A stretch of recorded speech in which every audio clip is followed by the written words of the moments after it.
Good afternoon, ladies and gentlemen. Welcome back to Extra Frame. This is Matt Canizaro, laneside here at Boardwalk Bowl in Orlando, Florida.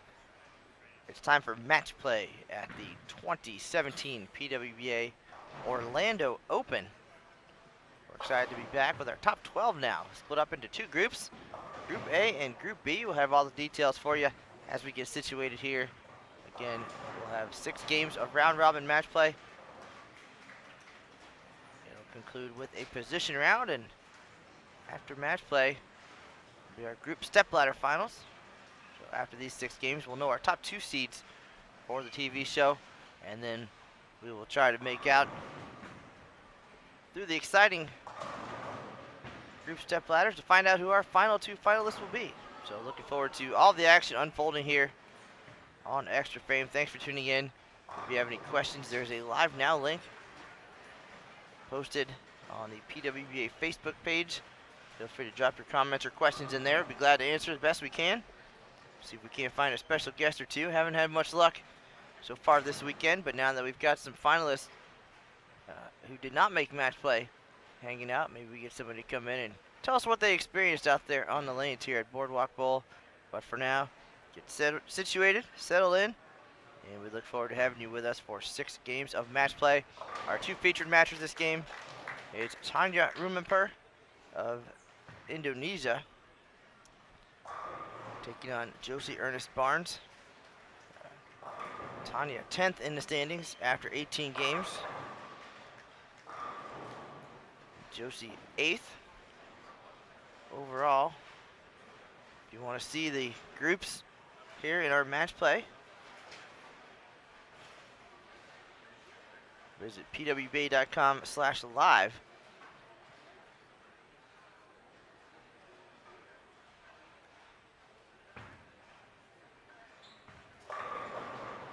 And our other match, the former hometown favorite, Stephanie Johnson, taking on Kelly Kulik. Red hot this year, Kelly. Picked up a win at Fountain Valley.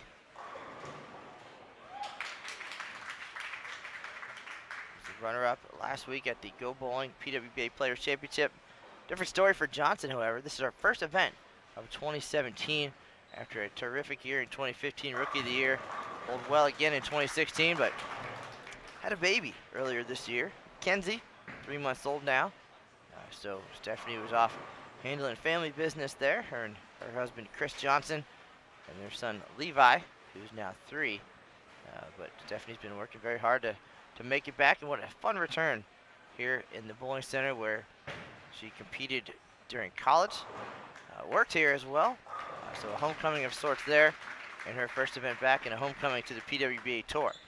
So now she has an opportunity to finish things off as the TV finals for this event will be taped in her current home center, Plano Super Bowl in Plano, Texas, where she's a group sales coordinator.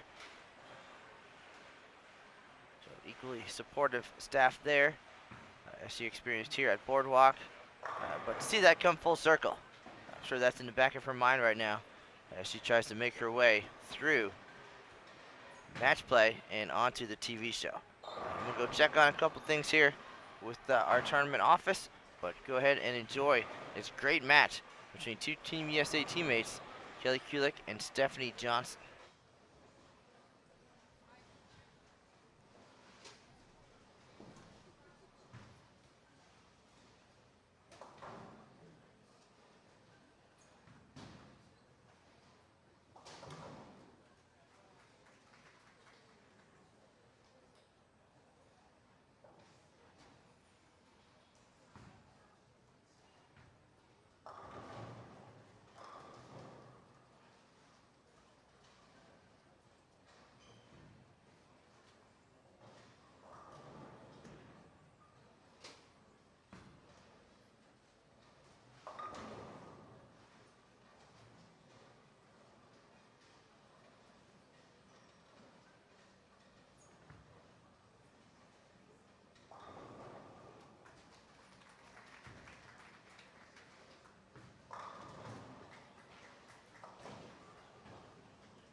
up, people. I'll just close this out and start over here in a minute. Just want to make sure this is working. Alright, did that already. Alright, it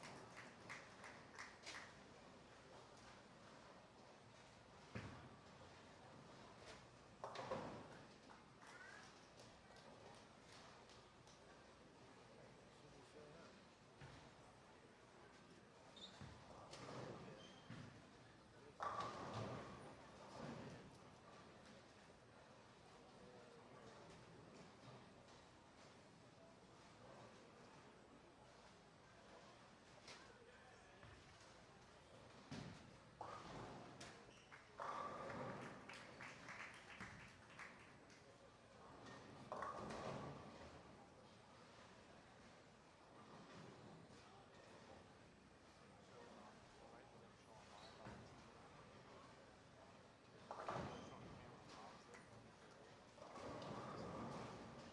That makes it easy. Sign in. Hold on a minute. It's okay. I'll try this. It's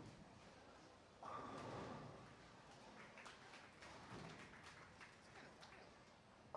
But if it's working for you, then it's working. First thing.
Alright, we're rolling along here in our opening matches.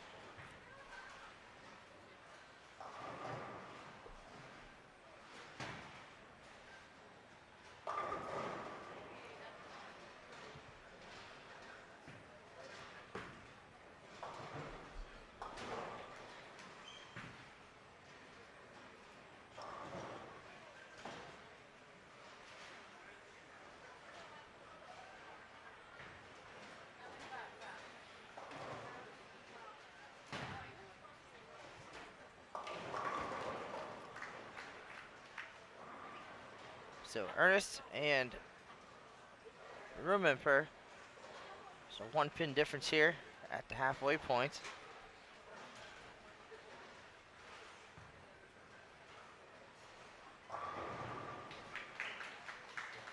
And Johnson leads Kulik. Kelly with a pair of opens.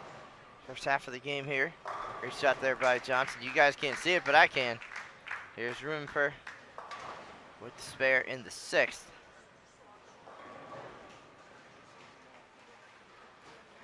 Joshi will step up, leading by 1 pin at the halfway point.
Alright, so now advantage Tanya. She'll step up. Basically even here after 6 frames. Let's take a look back. Kulik and Johnson.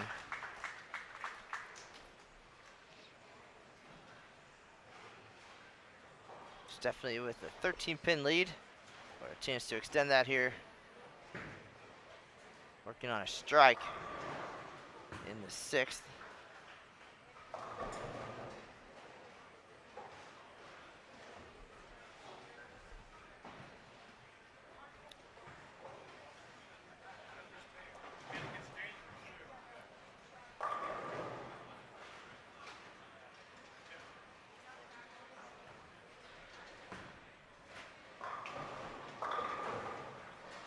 Once again, we will have 6 games of round-robin match play, the final game being a position round. After these 6 games, we'll know our top 2 seeds for the championship round of this event, which will take place August 6th in Texas. And then group stepladders will determine our 3rd and 4th seeds for the TV show.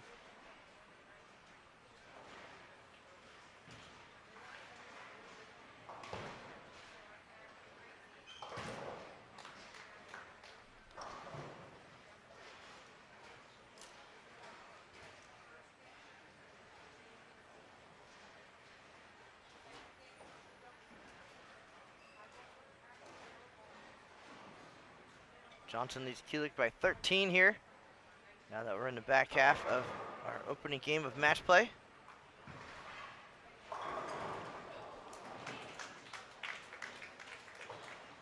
Appreciate the kind words all week long. Brian McLean, thanks for tuning in. All the way from Canada.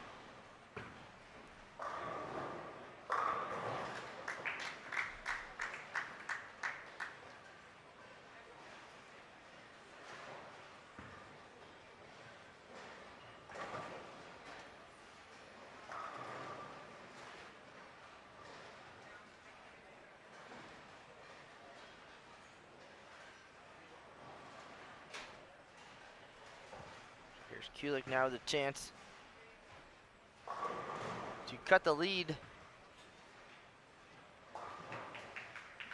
from 13 to 3. Puts that one wide right, leaves the bucket.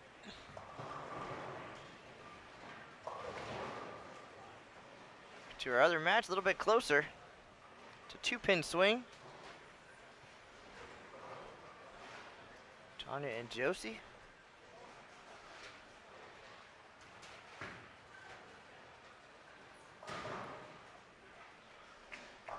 After 18 games, the field was cut to the top 12. Even numbers went one way into one group. Odd numbers went the other. So, in Group A, it's the odd numbered players from the standings. Liz Culkin, Liz Johnson, Birgit Poplar, Laura Plazas, Shannon O'Keefe, and Erin McCarthy. In Group B, Danielle McEwen, Kelly Kulik, Stephanie Johnson, Josie Ernest Barnes, Tanya Rumemper, and Missy Parkin. So the leader after match play of each group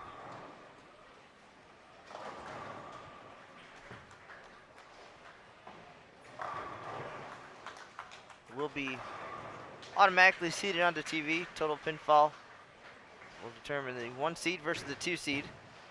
And then the group stepladder will determine the 3 and 4 seeds.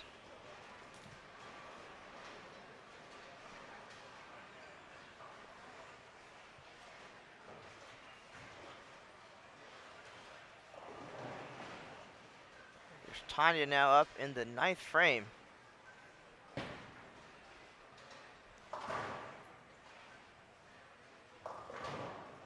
Washout loses a few pins of count there. So now 6-pin difference. Josie working on a strike. Josie, either way, will have a chance to win this.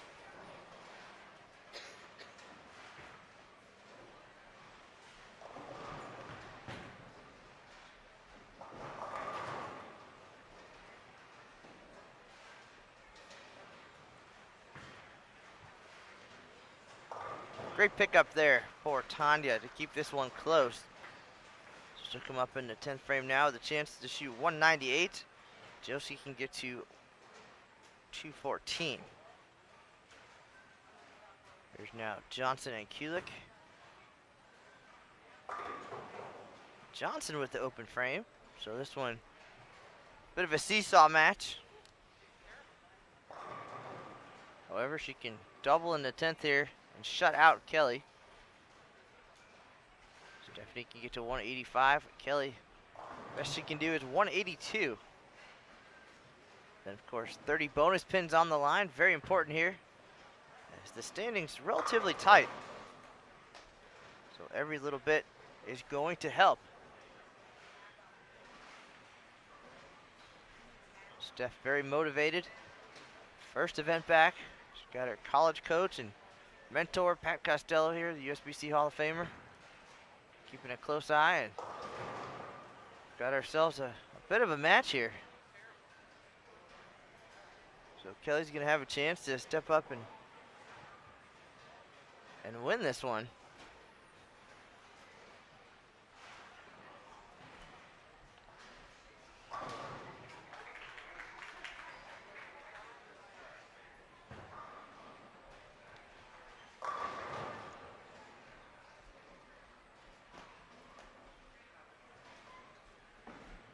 Steph shooting at 2-4-10.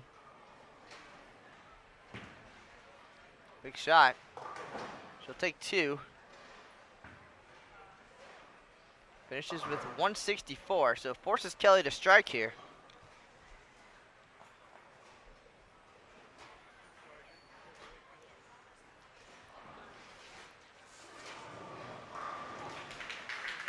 Come back to that in one moment.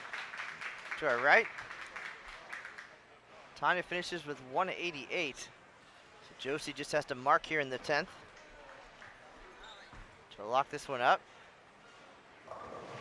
She leaves the 2-8. That's going to be a tough spare. Here's Kelly. Must strike. And she does. Doing what Kelly does. It's the first one. So max score for her, 182. Steph already in the books at 164. Back-to-back opens to finish that match. Go back to Josie.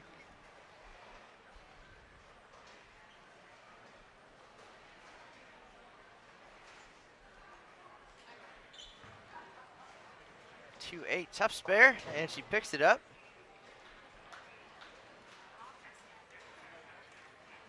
So just need to count here on her fill ball, and she is safe, plus 30.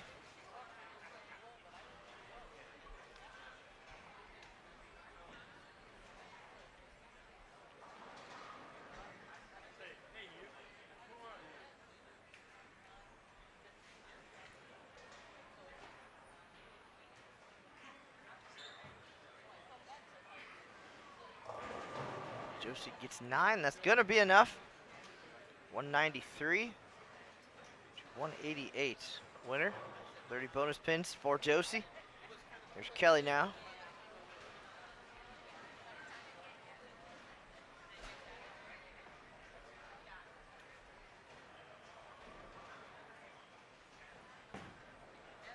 Second shot in the 10th. Great shot.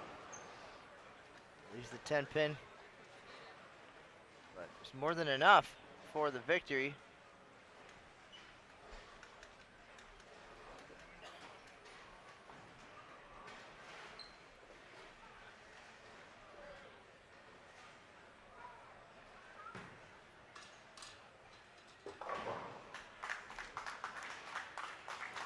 It wasn't pretty, but got the job done. 171, 164.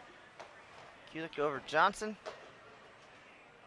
Our other match, Josie Ernest Barnes over Rumenper, 188. 193, 188. So saw some big scores around us, but not here on our featured pairs. Game 2 coming up in just a moment.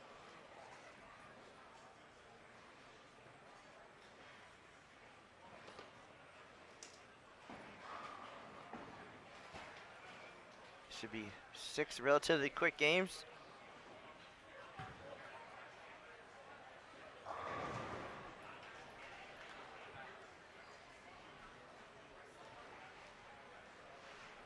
We'll have game 2 of match play coming up. 1 second here. You're watching coverage of the 2017 PWBA Orlando Open here at Boardwalk Bowl. This is Matt Cannizzaro. And we'll be right back with game number 2. Thanks for tuning in here on Extra Frame.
All right, folks, we are back, ready for game number 2 of match play here.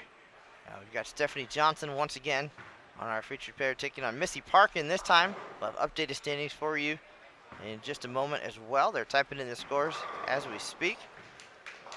And for the first time in 2 days, we actually have some talent in the live stream booth now. We are joined by fellow left-hander and PWBA Tour rookie Amanda Fry. How's it going, Matt? I'm good. How are you today? Oh, not too bad. Coming out watching them bowling. All right. Well, it's been an interesting couple of days here. Another challenging lane condition, and perhaps while we watch our couple matches here, again, our other match is Danielle McEwen taking on Tanya Rumimper of Indonesia. So some great bowlers obviously left in the top 12. That's kind of the idea here. Absolutely. But long day yesterday. Very. Can you tell us a little bit about what you saw out there? I know what I saw, but it's going to be way different than what you saw crossing the house and taking the challenge. So just walk us through a little bit about the pattern and the house and kind of what yesterday was like for you. Well, it was a 37-foot pattern, pretty flat. A little tricky. You can get caught in a lot of different places. I feel like as the day kind of went on, even being left-handed, I felt like the pattern got a little bit longer. And as the lanes broke down, it got a little tighter. I know myself personally, I got caught. I guess I got tricked into playing one area and moved down towards the end. It was a little too late. Shot a 250 coming in down the stretch. Gave a little run, but it happens sometimes. And I think the most successful players is really when it comes down to spares. That's the most important part, is staying in the pocket, picking up what you leave. I think cut was minus 15 or so. So just staying around that 200 mark was crucial for making the top 32. And then today I feel like scores kind of skyrocketed to make that top 12. So. Okay, well, that is pretty much the definition of sport bowling, and those flatter lane conditions. It's keep the ball around the hole and leave makeables and pick them up. Definitely have to be a good spare shooter, and once you get locked in a little bit, repeat shots. And it looked like from back here, the lane's attackable from different angles. Yeah, definitely. We saw some of the straighter players, Carolyn Doran, Ballard, for the left-handers especially, generally a little bit straighter. Able to play towards the outside part of the lane, and there was a definite, at least from back here, a hook spot down lane. You wanted to get it to that spot, whether you were a little bit straighter with maybe a little bit of surface to smooth it out. Absolutely. Or some of the bigger-handed players, the Kelly Kuliks and Leanne Holstenberg, able to get left and then kind of throw it at that spot. Yeah. And then depending on the ball surface, a little bit shinier to bank off that spot. Yep. Which is good. The ability for not just one style to play. Yeah, I love the versatility of seeing. I mean, obviously I have my first year out on tour, and just seeing the different styles of people. And like you said, you've got Leanne, who benefits off of kind of banking off that spot, and then you've got the normally consistent players who play outside, like similar to Liz Johnson, who has dominated on that outside shot. So it's interesting to see how people attack patterns and how they break down. This week we did get the the re-oil, so it wasn't too bad. Whereas the first week when we bowled on the 40-foot flat, it was a burn squad, and that made it much tougher. So it's always interesting. All right, well, they definitely keep you guys on your toes. And with that said, let's take a look at the standings now after the first game of match play.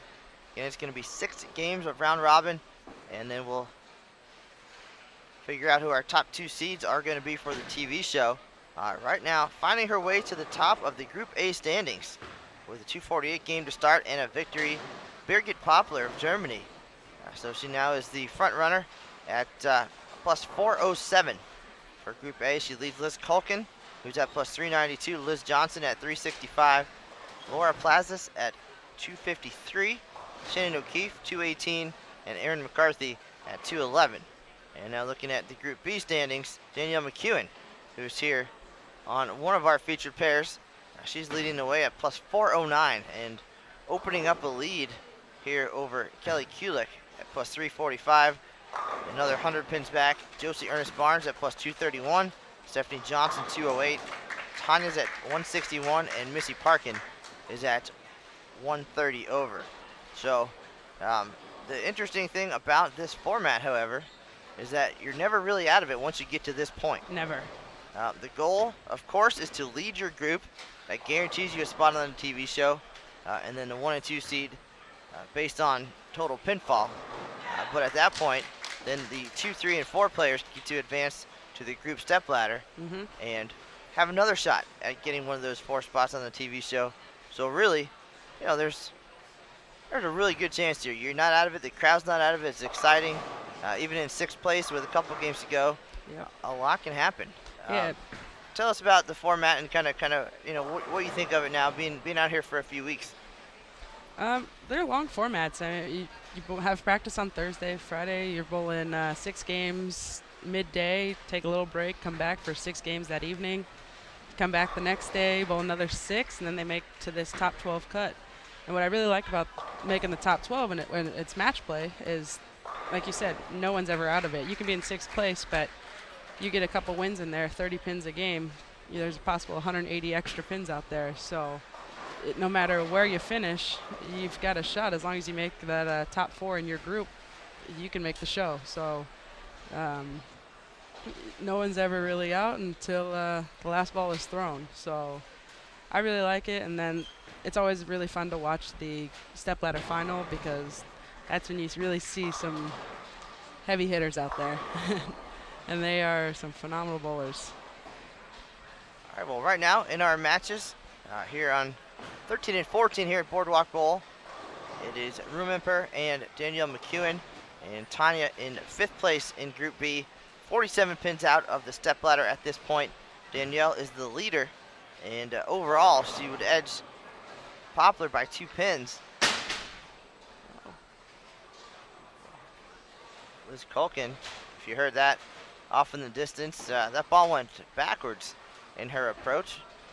She's going to shoot a 10 pin and tossed it the wrong way, but looks like she's all right. Going to regroup and get up there, and big shot coming up here for her. So here in our featured pair, Tanya with the 7-10, falling behind here early against McEwen, and Tanya doesn't have much room. These 6 games go pretty quick. In our other match, Stephanie Johnson off to a hot start against Missy Parkin. One thing I saw this week, both on the left and the right side, was getting those corners out. Like Tanya just threw, it was a really good first shot, but it's tough. I know a lot of corner pins were left, a lot of blower 7-10s, and they don't help when you're right in the middle of a string. We saw a lot of shots where if you got it to that spot early, it's going through the face, and then if you missed inside of the spot, it was kind of wiggle all day. Yep. A lot of 2-10s for the righties, 3-7s for the lefties. So definitely tricky. Some of the players, Liz Culkin had an amazing day yesterday on the night block. Just figured something out and just blasted them to get to the number 1 spot. It's a roller coaster, and every week in and out, and all the travel and everything, and then again, if you have a bad day, a bad start to the day, you have an hour to regroup before you come back for the night squad. Otherwise, your week is over. Yep, absolutely. With that 12 games, you're never really out of it. You can always have one bad game and bring it back with a nice 220, 230, kind of help you out a little bit, but.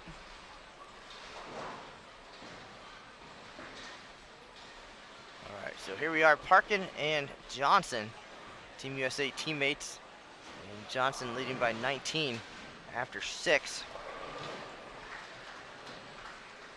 It's great seeing Stephanie back out here on tour. I got to bowl next to her yesterday, and it seemed like she had never left. Very, very sharp, and threw a lot of great shots yesterday. She's been home working hard. When it's nap time for the kids, sneaking out. And her mom lives with them as well, I believe, still. So the ability to get out and have some personal time and practice and work on some things.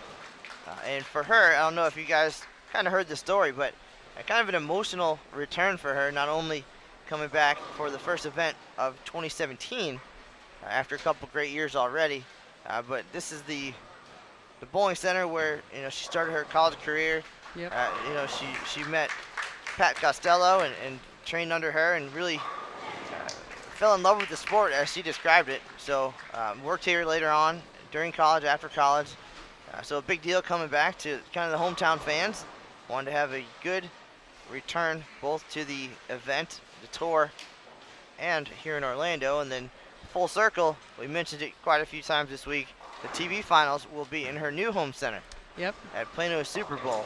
So, handling that pressure and just all the possibilities, Steph, all week long, just very composed and inching her way one round to the next. And, didn't start off so well in the first round of qualifying yesterday. I'm sure, some nerves and some different things going on, but came on strong, and now here she is in the top 12. Yeah, I think she just kind of grinded out those first 6 games, and she found it towards the end and kind of took off from there. Yeah, you're right. It's nice kind of being in your home center. I know I was fortunate enough to bowl at mine for our second stop, and having that home crowd behind you, cheering you on, that always adds to it for sure. All right, well, things getting a little bit closer there with Parkin throwing the double in the 7th and 8th. Take a look back. Great shot by Tanya. Tanya and Danielle. Danielle's going to step up now and finish things out. She can get to 245. And the best Tanya can do 222. So Danielle can end this right now, get to 30 bonus pins, and start thinking about her next match. She is the leader in Group B, leading Kelly Kulik. Danielle's at plus 409, Kelly at plus 345. So the goal right now, outlast your group, get one of those guaranteed spots, and then worry about if it's going to be number 1 or number 2. Yep.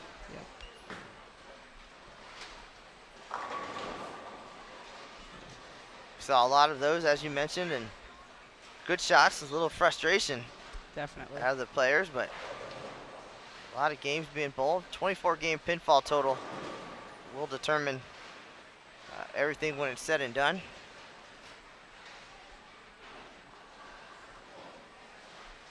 Big shot for Missy here.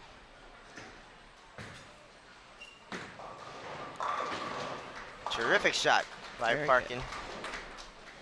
And she still is working on this thing one round at a time, and now she feels pretty comfortable each week. She said going into the cashier's round, kind of getting there, Yep. More times than not, but focused on getting to this point, the top 12, and then trying to break through, get back on TV. She picked up a big win in 2011 at the USBC Queens, but has been kind of quiet ever since. So looking to have the kind of breakthrough that Kelly Kulik had, winning the Fountain Valley Open. Absolutely. For her first title since the return of the tour. The cliche is the monkey on the back and the pressure that you're supposed to be out here winning, and just trying to make that happen. Same with Shani Plahowski, similar situation.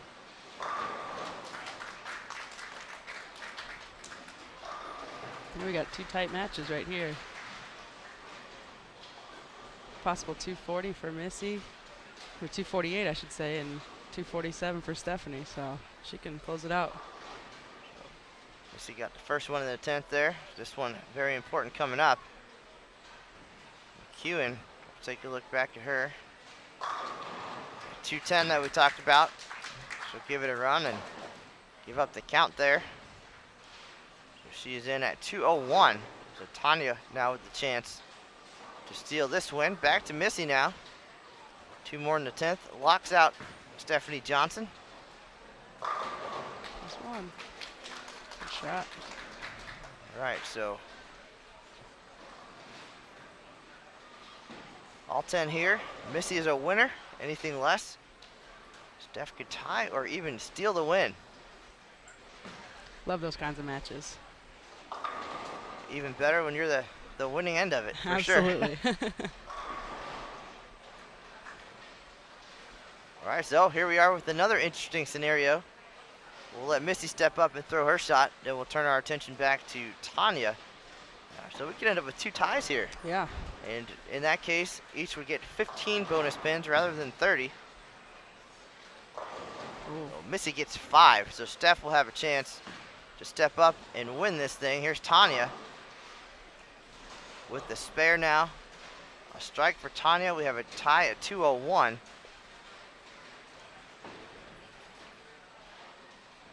We'll see who's going to go first, and we'll watch that one.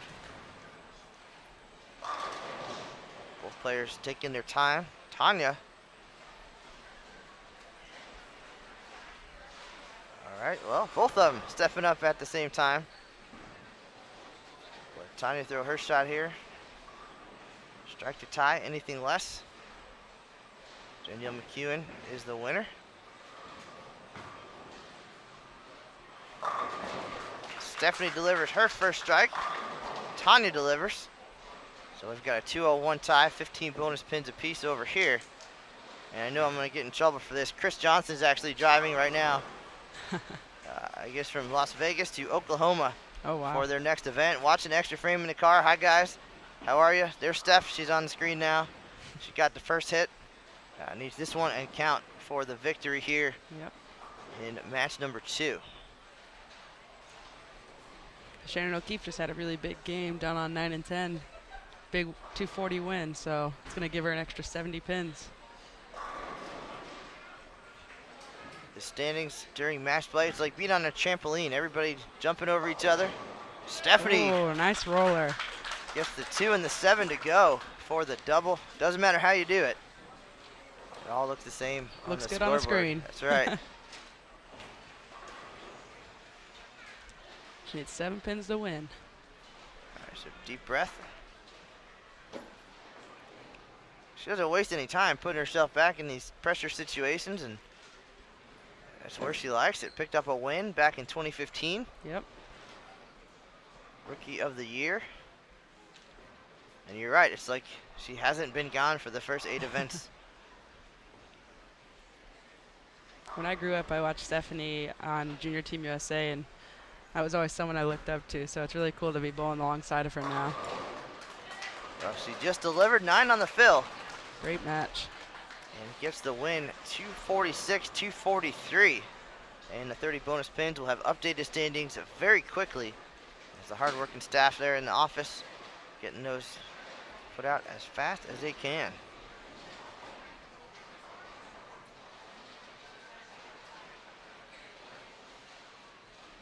All right, so now that we have some downtime here, Amanda Fry, fellow left-hander in the booth right now, telling us about life on tour and helping guide us through this match play portion of the 2017 Orlando Open. But now you went to Vanderbilt. I did. And you did not have the PWBA Tour to look up to or look for when you went in. Yep. So you went in there thinking that it was real life on the other end of it. Absolutely. Of course, got to bowl in college, had some great coaching there with Josie Ernest. And, Definitely. so a great experience. But then all of a sudden, midway through, here comes the PWBA Tour. Mm-hmm. How did that change your course, or did it? And how did the next couple of years, as you're probably trying to hurry up and get through college and maybe pursue this a little bit? Yeah, you know, when I found out that the tour was coming back on, we knew Josie would be absolutely going on for it. And I really didn't think too much of it until closer to senior year when I decided I wanted to at least bowl some of the events. I knew one of them was going to be at my home center. It wasn't until probably about beginning of the year when I signed with Storm that I wanted to bowl the whole tour, and made it work. Two of my jobs are very accommodating. I'm still going to school. I'm getting my master's now. So when I tried to plan everything out accordingly, and it made it work. I've got family in lots of places, so I was able to crash with some people, which was very nice. But yeah, I'm excited. We're staying here. Probably going to go out to Kegel this week and train with them for a little bit, and then I'll head over to St. Petersburg for the next event. And then from there, I'll fly right up to Rochester. So we're kind of coming down the stretch in the tour, and looking forward to a few more good tournaments. All right, so the tour life, something you never expected, but always probably kind of dreamed of, watching Definitely. some of these players. You mentioned, watching Stephanie on Junior Team USA, and now you're surrounded by the likes of Liz Johnson and Carolyn Dorn-Ballard and Kelly Kulik, and Yeah. and now the opportunity. So the Rookie of the Year race and all the other things happening. Yeah. What's it been like for you? What are the challenges? And now we'll get ready to sit in. And we've got Laura Plazas and Liz Culkin on one pair, Erin McCarthy and Liz Johnson on the other. But what kind of challenges have you seen? I mean, you're driving coast to coast and flying all over and have to find time to practice and eat right and Yep. all of those things. Definitely. Bowling on these very challenging patterns is already a mentally exhausting task, and continually going at it. Luckily, you have a really good support system. Practicing in between stops. If you stay somewhere, just trying to find a bowling center that you can just go throw a few games at or work on whatever you need to from that previous week. Luckily, I have some friends like Miss Leanne Holstenberg who I can tag along with, and I don't know. It's been a crazy ride thus far. So I'm looking forward to the finish, and we'll see what happens. Made some really great friends along the way already, and I look forward to meeting more. So. All right. Well, we've seen some of the other rookies have a pretty good year so far. Verity Definitely. Crawley, Daria Payuk, and Yes, the absolutely. like. And then, of course, I would imagine that somewhere in your travels and your aspirations, you've watched Sandy Pluhowski bowl once or twice, and Yes. maybe looked up to her a little bit and kind of her guidance Mhm. as a left-hander. Yeah, I love watching Shannon bowl. No matter what pattern we're on, she finds a way to make it work, and that's pretty inspiring. Just kind of coming as a rookie, especially being left-handed as well, because you may feel like you're shut out of a pattern, but you watch her bowl and you know that it can happen. So looking up, watching her attitude, the way she bowls it's really cool. Well, Shannon was the lone lefty in the top 32 today. Yep. And came up just short of making match play again. She had a great year last year and always in the hunt, but now she gets to be the alternate, and she's writing scores. So anything to get out of talking to me, I think, on the live stream. So she's running around here somewhere doing that, and we're rolling through. This is already game 3 of our 6 games of match play. We've got updated standings already quickly. Wow. So in Group A, Birgit Poplar still leading the way at plus 492. Starting to pull ahead. Liz Johnson is second at plus 420. Birgit 248, 255 to start match play. We saw her on the Queens TV show back in 2015, 16, I'm sorry, in Las Vegas. Yes. And good international representation there. And glad to see her back and bowling well, but she's leading Group A. Liz Johnson second, plus 420. Liz Culkin at plus 384. Shannon O'Keefe, you mentioned she had a 240 and a victory. She is fourth now at plus 288, starting to pull away from fifth place Laura Plazas at plus 218. So Laura 70 pins out of a shot at the group stepladder now, and sixth place in Group A, Erin McCarthy at plus 206. So 82 pins back, and not far, not hard at all. Not at all. With those 30 bonus pins especially. In Group B, Danielle McEwen leading the way at plus 425. Kelly Kulik at plus 362. Stephanie Johnson up to third place at plus 284. Josie Ernest Barnes plus 279. And then 100 pins back, looking to get into the step ladder. Tanya Rumemper at plus 177. She's 102 away. Missy Parkin 106 back at plus 173. Yeah, 100 pins, but like I said, with this pattern or this format, there said game 3. We've still got a few games out there left and lots of pins to make up, but very attainable. All right, so right now on our 2 pairs, we have 0 strikes so far, and we've seen some different traffic patterns throughout the weekend. Of course, we had 4 on a pair during qualifying, and then 3 during the cashers round, and now just 2 on a pair here for match play. So I imagine some strategic challenges there in trying to figure out how they're going to break down. And now we have all right-handers as well. But the Crowd starting to get into it. We've got the big leaderboard, so they know what's happening. We'll take a look at Laura Plazas of Colombia. Her teammates off in Guatemala this week for the Central American Championships, I believe is what that is. And we've seen a dozen countries represented every week here on the PWBA Tour, and we're about that number again this week, minus many of the Colombian players, and our friends from Malaysia and Singapore came in and bowled very well the last 3 or 4 events. Yes, definitely. Yeah, I think there's some Mexico down in Guatemala as well. So, Sandra Gangora, Angie, Clara, a lot of big players gone this week. All right, well, a good opportunity for other players now to step into the spotlight a little bit. And Laura Plaza is certainly shining here. She's had a really great week. She's been up around the top 5 the entire 2 days. And now she doubles up there. Already was leading Liz Colkin by 2 sticks, and now putting the pressure on Liz to throw a double here to keep it close. Over in our other match, strike's starting to come finally. Erin McCarthy leads Liz Johnson by 12 pins. Still early. Here's Colkin. Cannot get the 10 out.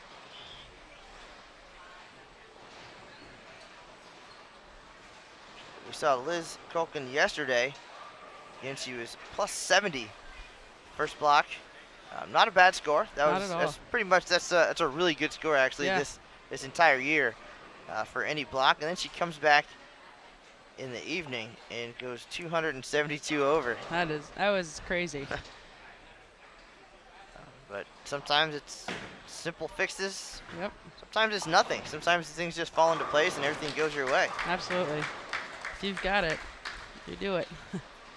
Liz is a phenomenal player. Bowled for Nebraska. Very, very competitive bowler. I got to bowl against her. We bowled against them in the national championship, actually.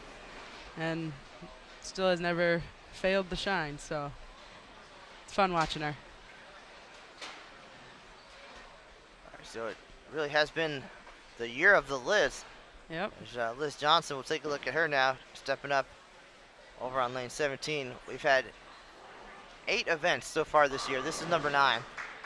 Liz has been on 6 of the TV shows in the first 8 events. She is having a phenomenal year. So the 2-time reigning player of the year, trying to make it 3 in a row. She just seems to do everything right. Absolutely. She finds a way to get it done.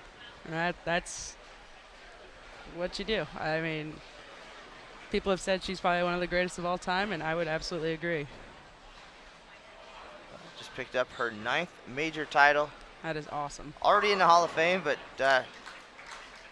this is the one sport where you can go on and have another 2 decades of success after you're in the Hall of Fame. She is on her way.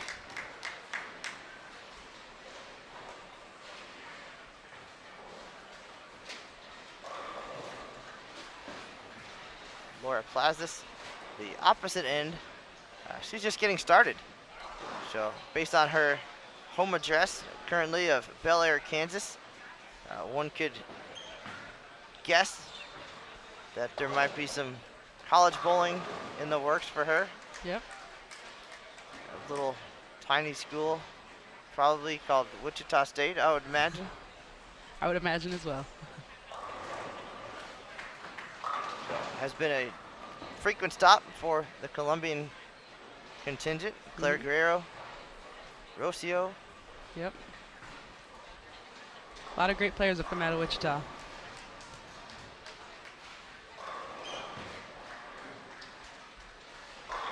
That's one thing I loved about college bowling is you see some phenomenal players from any school. I mean, you had Danielle, who came out of Fairleigh Dickinson. Liz came out of Nebraska. Erin bowled for Nebraska. The list just goes on and on. And college coaching, there's nothing like it. Really gets you prepared for the pro tour.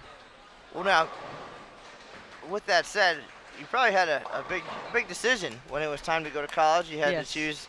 You had the NCAA route, Mm-hmm. or you had the the Wichita State route, the club sport. Different rules, different benefits. Yep. Of course, also the education part of it, very important. Vanderbilt, top notch, Yes. educationally as well.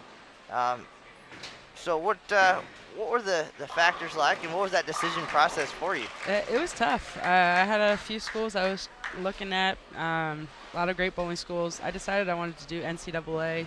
I just felt overall the benefits would be a little better.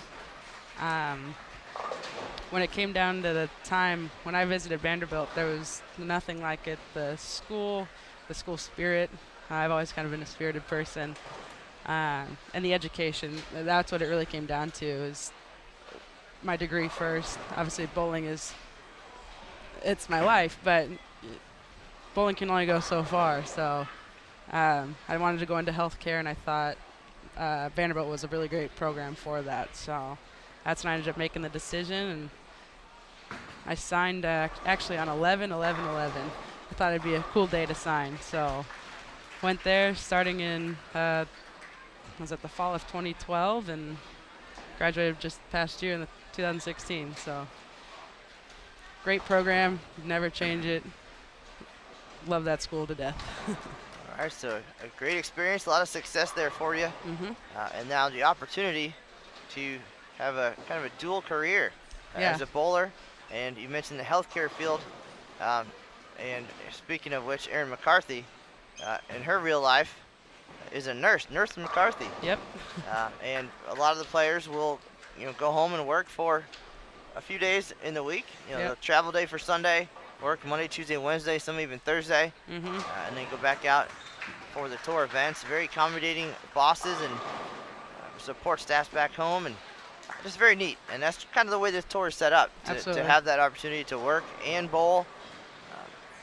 Some of the players choosing bowling entirely, but having that fallback.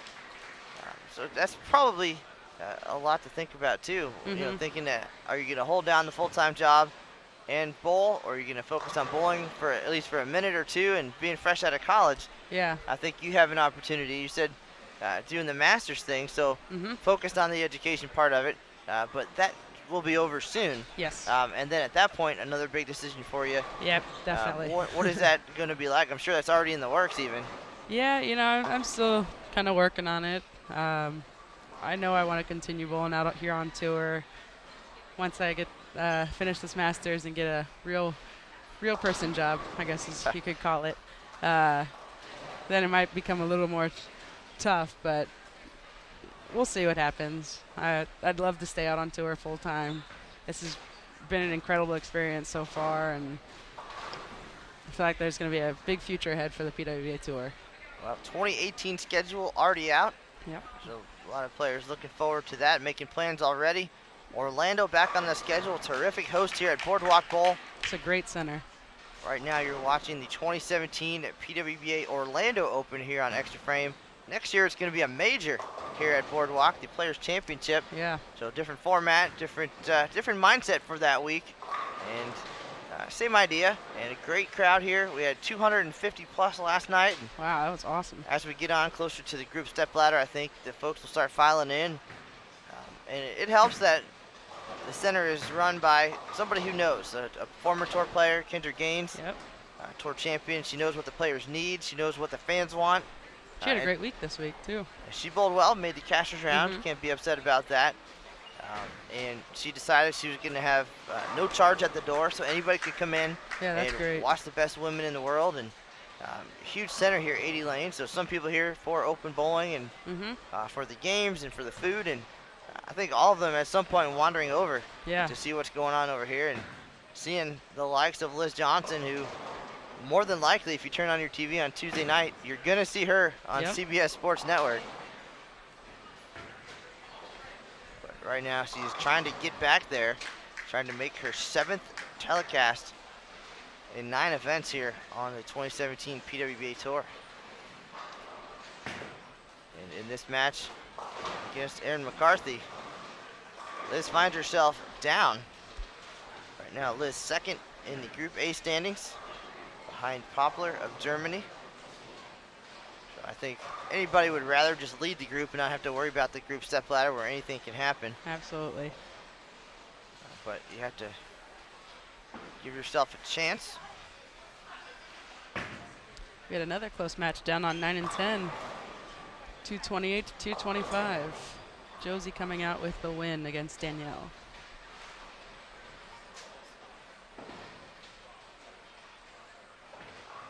And these tournaments really test your ability to not crack under pressure.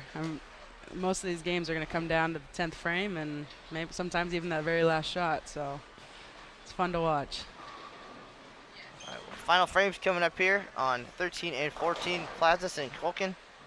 Laura can get to 222. Great Another shot by terrific Laura. shot. And Liz can get to 200 even. So Laura with a chance to end this one right now. Grab the 30 bonus pins. That'll help her. So She has fallen out of stepladder range at this point. Still needs a big game and some bonus pins here.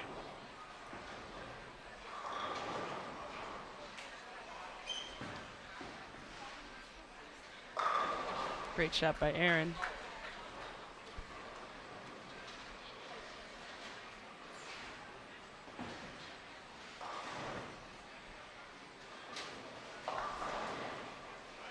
So small disaster on lane 13.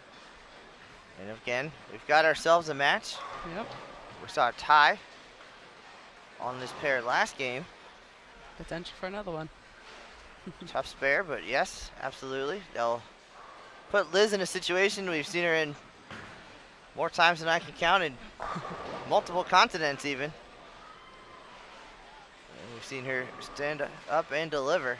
But first things first. Big spare here for Laura. Each 30 bonus pins crucial.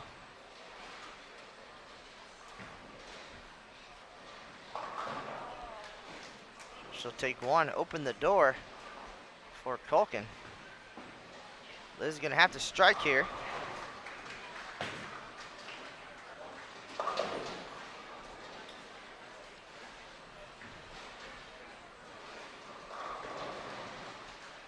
In our other match, Liz Johnson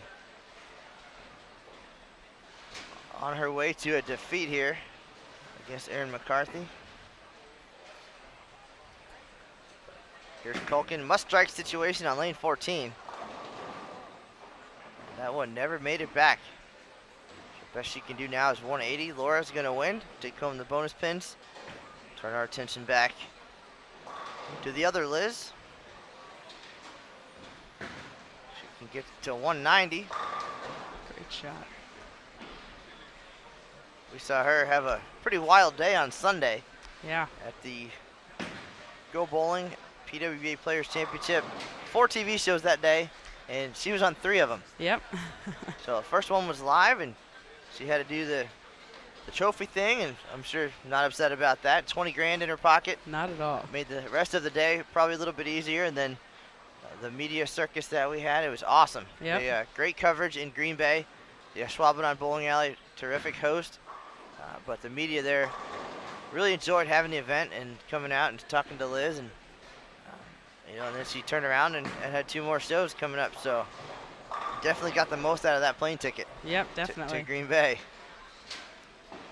Yeah, they had really great media coverage out there. I know sitting in my hotel room, I'd turn on the TV and up would pop the PWBA tour. So it was pretty cool kind of seeing some of the young girls. I know Daria and Verity had done a little interview with them, and it's great having the support. The word is out, and some of the cities just very welcoming for the tour.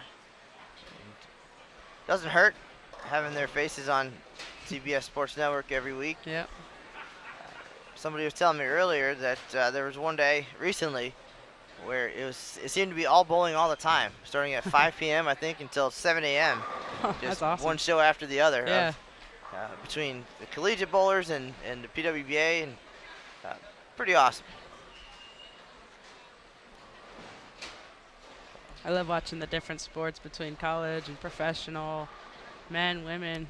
It's awesome. Anything bowling. Great relationship there. Glad to have the support of CBS Sports Network. 23 different shows on the air. That is Again, incredible. between PWBA and the USBC Masters, collegiate bowling, and Junior Gold coming up. Yep. Something that you're familiar with as well. Definitely. Bowled that for a lot of years. My very first one was actually in Fort Lauderdale, so a little bit of a hometown feel, I guess you could say. Nice little stepping stone as well for all of you to work your way through the ranks there. Go from Junior Gold to Junior Team USA, potentially to College Bowling Team USA, and now the PWBA Tour. Yep. And we had a field of 72 this week, and I think 23 had Junior Team USA or Team USA experience. That's awesome. And that doesn't count the dozen international players who bowl for their countries. Right. So our match is now done. It's Aaron McCarthy 214, Liz Johnson 180. And then we saw Laura Plazas take down Liz Culkin over here on 13 and 14. So we'll get situated here, get ready for game number 4 of match play already. Coming right up. It does speed along.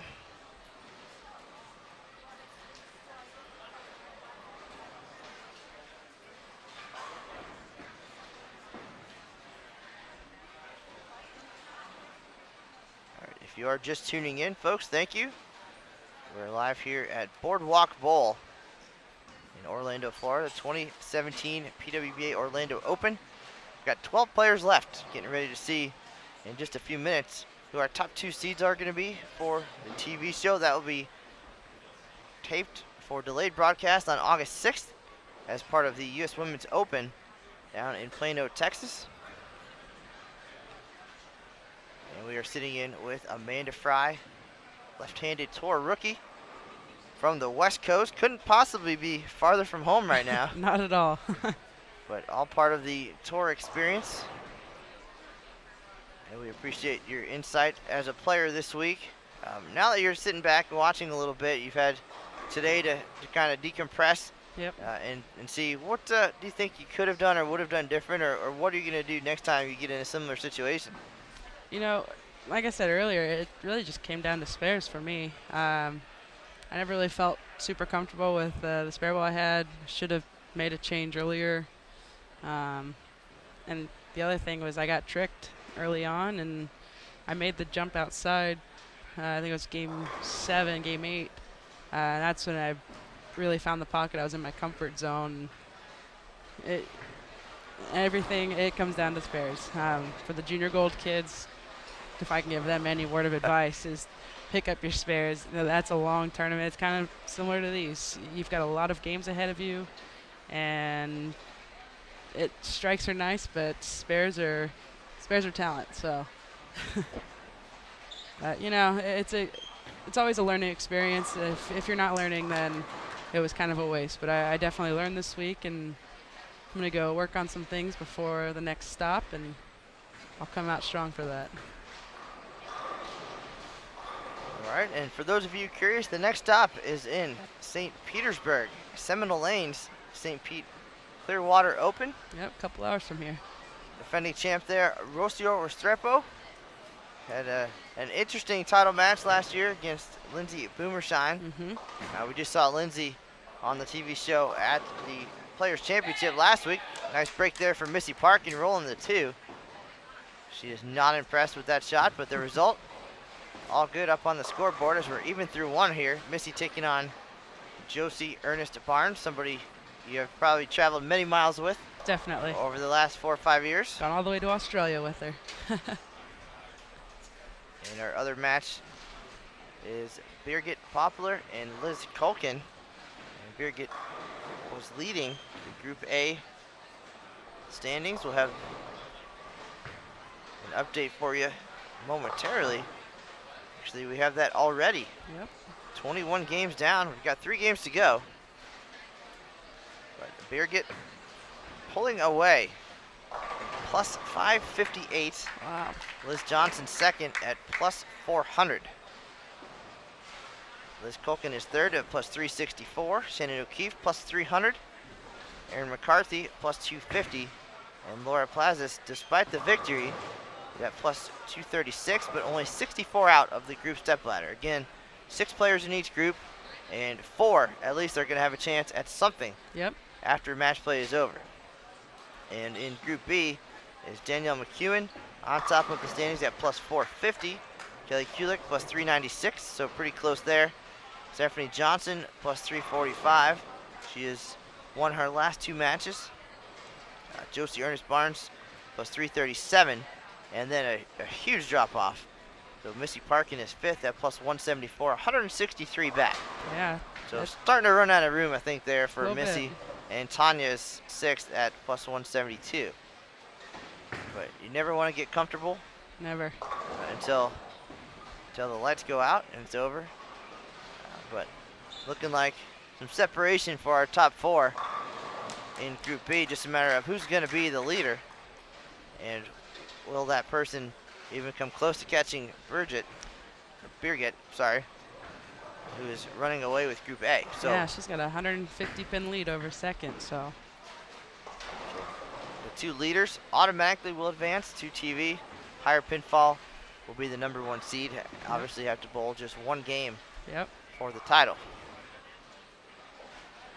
Yeah, it's important just being that number 1 or the number 1 seed in your group, but getting that overall number 1 is really important. I'm not sure what the statistics are this year of how many number 1 seeds have ended up winning, but it's nice when you're bowling for either first or second rather than possible third or fourth. So. And we did talk about this last week at the Players' Championship too. I mean, of course, to only have to win 1 match for the title. Good situation. Guaranteed at least second place money. Good situation. But knowing that your opponent will be coming in absolutely fresh off of a win, a little momentum, a better idea of what the lanes are doing. So realistically, probably most people would say, absolutely, I want to be number 1 seed and take my chances. But somebody might be honest and say they'd like to have that 1 extra game to get comfortable. But yeah, there's a lot of pros and cons on both sides. Well, there's some cons right there on lane 13. We had a perfect match going, both players starting with 3 strikes, and then that dreaded 7-10 shows up again for Missy Parkin. She got a nice break rolling the 2-pin earlier in this game, and now throws a good shot, leaves the 7-10, gives it a run. So she will fall behind and give Josie an opportunity here to pull ahead.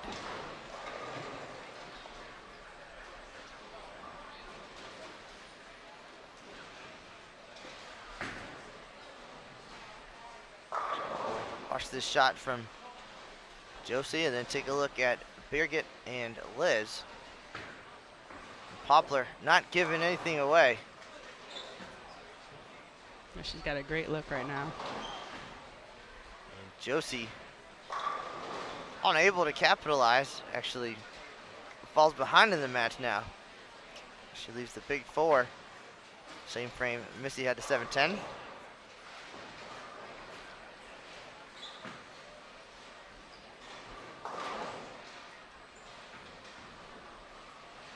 Take a look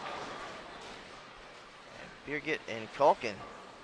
So now for Poplar, she came all the way here from Germany. This is the kind of the first event of this swing. So we'll have 3 over the next couple weeks, and then the US Women's Open where the TV shows will be. So she'll, I'm sure, plan on being here for the whole swing. Make things a little bit easier and take some of the pressure off now if she can get to that TV show knowing that no matter what happens the next 2 weeks, she's guaranteed at least that opportunity at the very end. So like Jason Belmonte we saw at the Masters, I didn't come all the way from Australia to finish second. Not at all. He ended up winning his 4th Masters title. It makes sense. Yeah. Actually bowled against Mikey Tang, someone I've known quite some time, another West Coast kid. Mikey and Darren have started making names for themselves. It's pretty cool to see. now for us old guys, been around now for more than a dozen years, getting a chance to see all of you kids grow up and take each step, and got to meet Josie, for example, back 11 years ago at the Tournament of the Americas. Oh, wow. And now she's all grown up, she's married. Yep. Everybody's having kids and doing grown-up things, and I can say I knew them when. We see that with Anthony Simonson on the PBA Tour. Yep. He was 12 years old. We were taking him around to TV shows, and now he's a major champion. Yeah.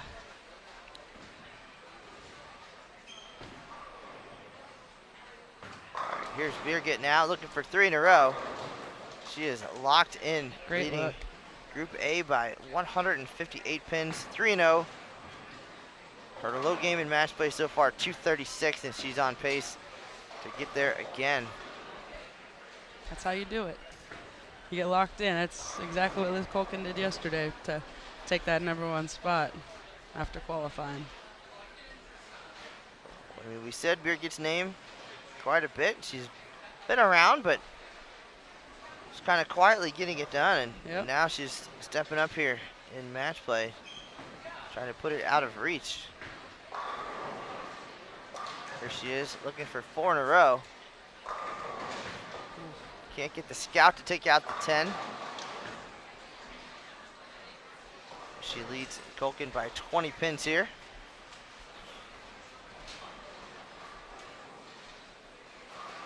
A little bit lower scoring affair after those first 3 frames now between Parkin and Josie.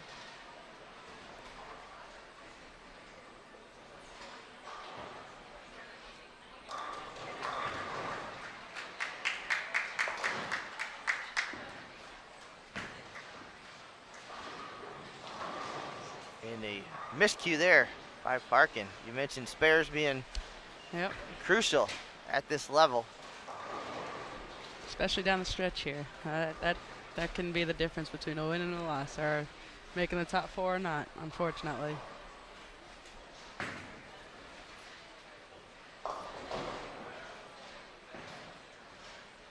Tough shot there by Liz Colkin. Here's Josie looking to take advantage. And he gets that one wide right, doesn't make it back. A 1-2-4-10.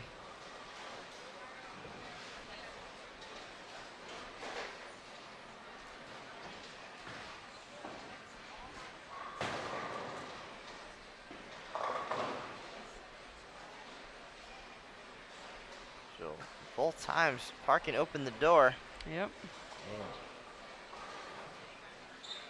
Josie's gonna give it a run. But gives it right back. Good shot at it. So now after 6, Parkin leads by 7. Josie 163 pins ahead of Missy coming into this game. Josie holding down the final spot in the Group B stepladder right now.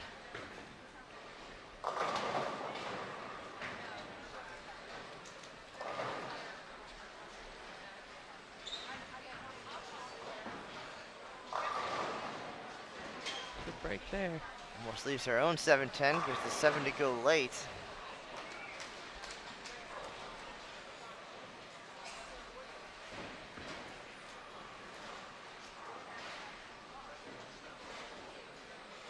Folks, if you are just dropping in, thank you very much. If you have any questions for us, find us on the official PWBA Facebook page.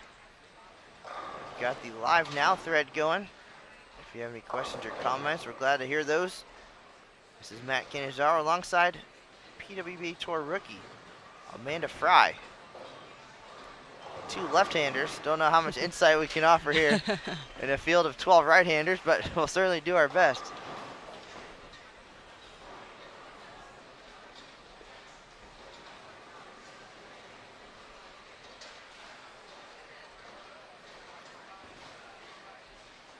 Looks like Josie might be making a ball change soon.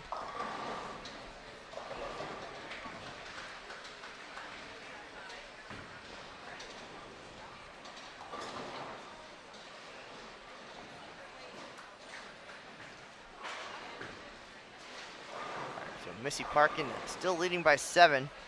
Tough spare here in the 3-6-10.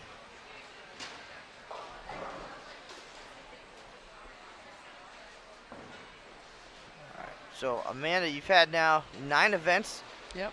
on the tour this year, coast to coast from your home center all the way to Central Florida, and taking into account all of the factors, not just performance-based, but that's a lot of different cities, covered a lot of miles, Mm-hmm.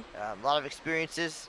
Have you had a favorite event so far? And it could be based on how you did there, or just based on the whole package. Yeah, I guess I'd be biased to say Fireside. The Storm Sacramento Open. It was nice having a home crowd. It's a great area. I love the fan base that we had there. Another tournament I really enjoyed was the Queens, actually. I love the format of it. We were at the Raising Cane's River Center. Really great place to host an event. I know they hosted the NCAA and the NAIA championship, or the intercollegiate championships. So it's hard to pick, honestly. Every center we've gone to we've had such great support, from the proprietors to the fans. Without them, this wouldn't be possible. So I thank everybody. As a rookie, being able to come out here and still compete and do what I love to do. So. Well, I think that's a good point. The support from the centers, the proprietors, the local associations, and the houses themselves, and all the league bowlers. That's been the one consistent.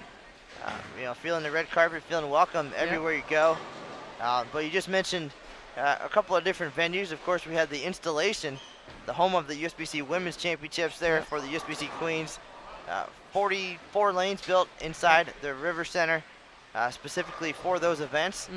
Nothing like those big bright scoreboards and the high ceilings in the convention center. But then you take that to last week in Green Bay. Intimate little center. Yes, definitely. In Wisconsin, and just a different feel, atmosphere there. And now here we are in Boardwalk Bowl, 80 lanes, 100,000 plus square feet. Used to be a Walmart. Considerably different feel than last week in Green Bay, but you're right. I think just great experiences overall, and I would agree. Just sitting here in the booth for hours and hours at each venue.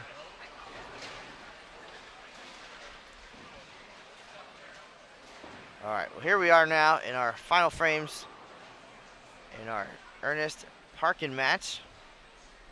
Missy going to finish first. She can get to 224. Josie 217 possibility. So we've seen this the last 2 matches. The possibility of a shutout not ending well. And Missy gets the 10 to go. Little fist pump there. Yep. Little emotion out of Missy, but she knows That was an important shot. it was a big shot. And looking at the standings, she needs every one of them. Yep. A lot of ground to make up, and Josie's the one she's chasing right now.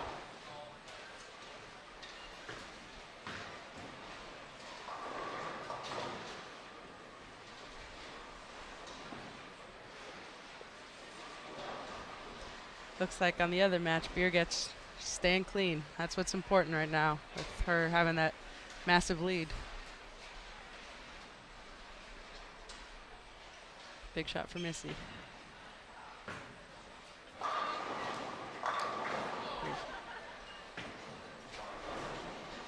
The 10 won't go on lane 13 that time, so Missy now can get to 203. It'll give Josie a chance to step up and win this one, take home the 30 bonus pins, and that just might put it out of reach with 2 games to go. Yep.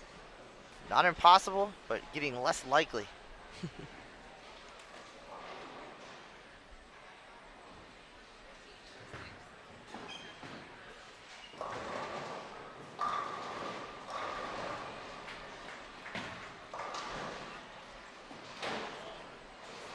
Missy again. Second single pin miss. She'll finish with 191.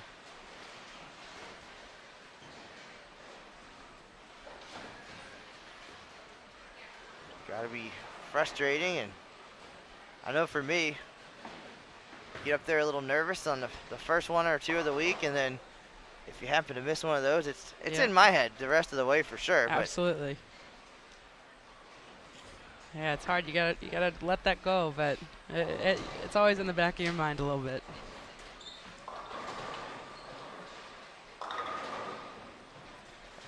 Josie, good shot, leaves the 4-pin. She's gonna need to spare this. Take a look down yonder. We got ourselves a match. We did up until that shot there.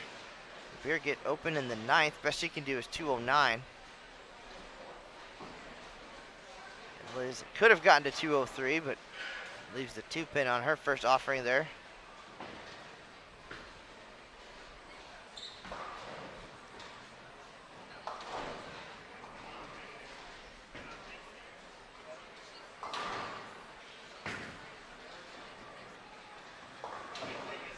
So Liz, as you can see on the scoreboard there, 4-4 in the 5th, and then a single pin miss in the 7th. Yep. Yeah, that 4-4, what you talked about earlier, you get to that spot too quick and ball jumps on you, and that's what happened with her.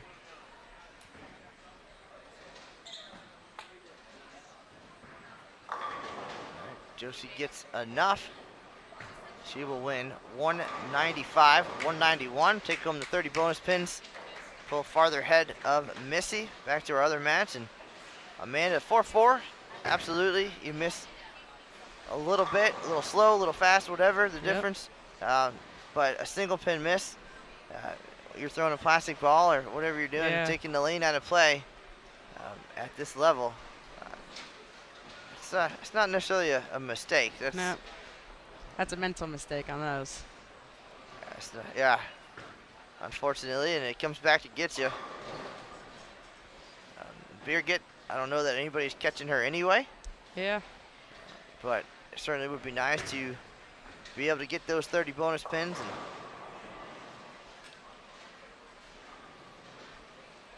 things not going well here in the 10th frame now. So Birgit will get the win and the 30 pins.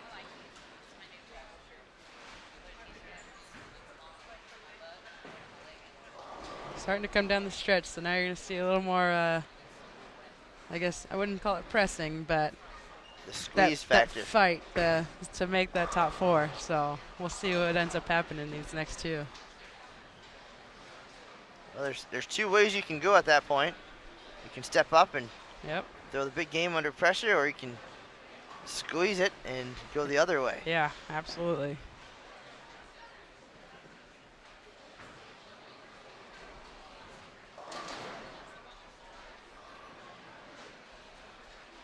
So, with that said, as we watch Birgit finish off this win, looking at the standings through 2 rounds yesterday, Amanda Fry finished 41st at -95, but there was a 258 in game 10. Yep. So at that point, had to be close, had to be thinking that it was going to happen. Yep. Then the last 2 games, 182, 175. What happened? You know, as that 258 game, I had jumped down to the low end, and I knew going in it was a little bit tighter, but I felt comfortable with it. Like I said, I moved left, and I kind of just piped it up 5. Just let the ball roll into the pocket. Had a really good look. I made the jump. Lanes got a little tighter. Ball wasn't moving as much, so I kind of fiddled around a little bit. But ultimately, I didn't make the best shots, and my spares could have been better. So it happens, you know. It's a learning experience. Every event, every game, every frame is a learning experience, and I'll be better for it. So yeah, that 180, I think that was actually on the feature pair, that 180 game, and it was a little tricky. The right lane was giving me a little bit of trouble. I think I may have been throwing a little too fast, probably just coming down that stretch knowing that there was a shot. Got a little amped up. Probably should have knocked it down a few notches, but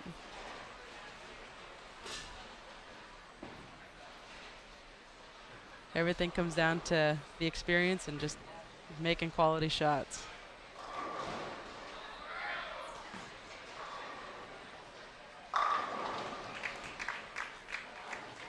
All right, so Poplar 209, Culkin 172. We're already getting ready for our next match. Got O'Keefe and McCarthy coming up here once we get everything situated here on extra frame.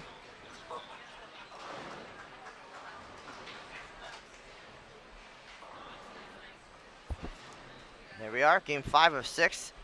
All right, so looking at the stats for the year, we see Amanda with 2 cashes in the 8 events so far.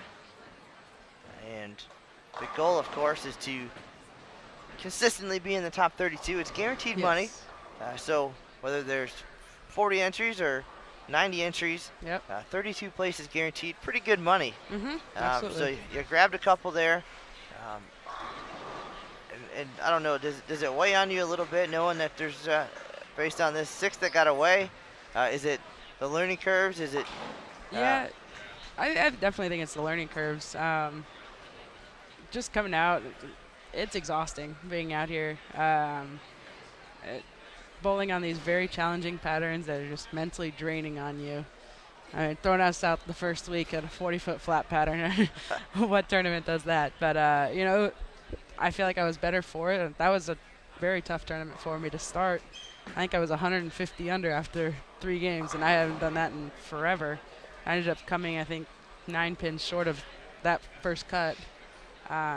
So every week I feel like I get better. You're always going to have those tough ones, and you just got to figure out, become more versatile. I know exactly what I need to work on for the next year. But I felt like this week was a little bit better, a little more confidence, definitely. Of course, coming up short isn't too great of a feeling, but it happens, and there's still 4 more tournaments, including the Lucy. So looking forward to bowling all of those and finishing it off with the US Open out in Plano, Texas. All right, so the idea, already thinking towards next season, what it's going to take, what the off season is going to be like. Yep. Schedule for 2018 already posted on PWBA.com. Starting things off in Las Vegas last weekend of April. Then back to Sonoma County, double-decker lanes. Fountain Valley is going to host again in 2018. I'm sure Kelly Kulik, glad to hear that one. That's yes, absolutely. her victory this season. The USBC Queen heads to the National Bowling Stadium in Reno. New stop, East Hartford, Connecticut. That'll be a fun one. And then Louisville, Kentucky. Yep.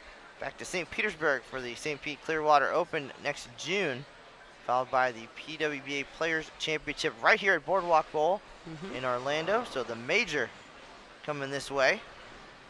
And then off to Edmond, Oklahoma, Eagan, Minnesota, Columbus, Ohio. Haven't been there since 2013, I believe, was when the U.S. Open was there. And then the U.S. Women's Open, still to be determined where that will be next year. But a nice little schedule, coast to coast again, some repeat cities, some new hosts. So the word is spreading. The PWBA is back. Yeah, well, I like what they're doing with getting out to new centers. I know they wanted to stay in one center for a couple of years and then kind of branch out from there. It allows us to see other parts of the country and kind of build our fan base.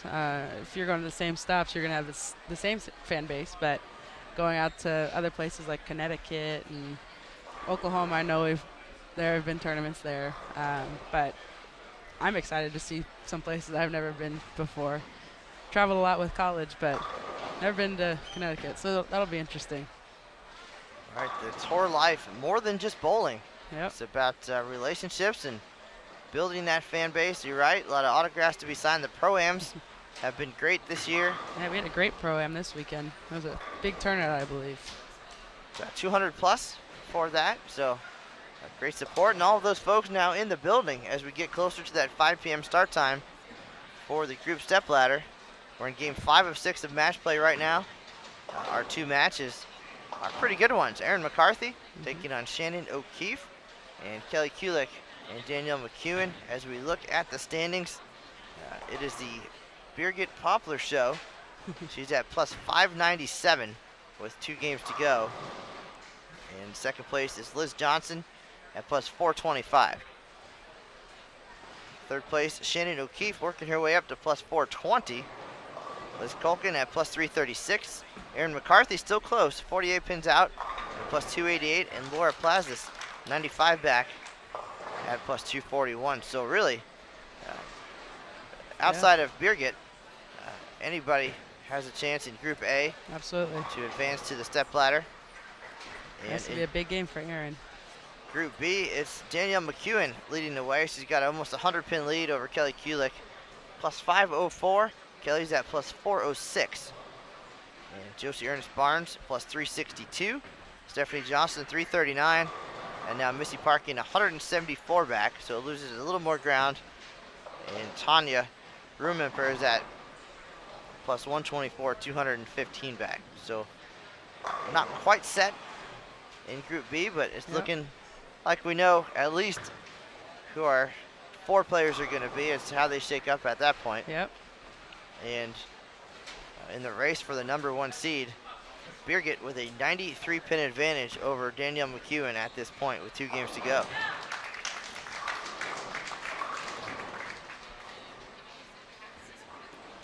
Kelly and Danielle very well may see each other again next game too, depending on how this one goes. And after this, we will have a position round, so we'll take a short break and get everything situated in the standings and everybody put back out on the lanes for that final game. Then we'll get the 2 TV pairs all set with the proper signage and get going with the group step ladder. And that's where things get exciting. Fans are going to like that. We've got the bleachers set up here. I know last week it was a similar situation with the Players Championship, or the Go Bowling Players Championship. It was the kind of a nail biter down to the very last frame to make who was going to make that top 4. I know we had some jumps and drops, and ultimately we found out who the top 4 were.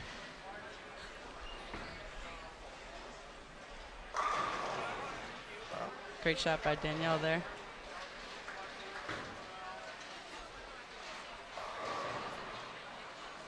All right, so McEwen and Kulik both opens in the second frame.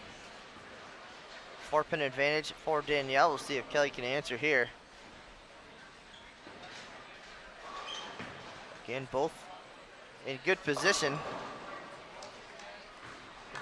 for at least a shot at TV.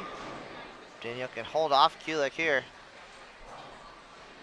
A little less pressure going into that position round. Absolutely. We've seen it more than once, somebody leading the way and having a tough position round game and getting past and then going on to the step ladder and losing there after leading all week. Yeah. Or all day.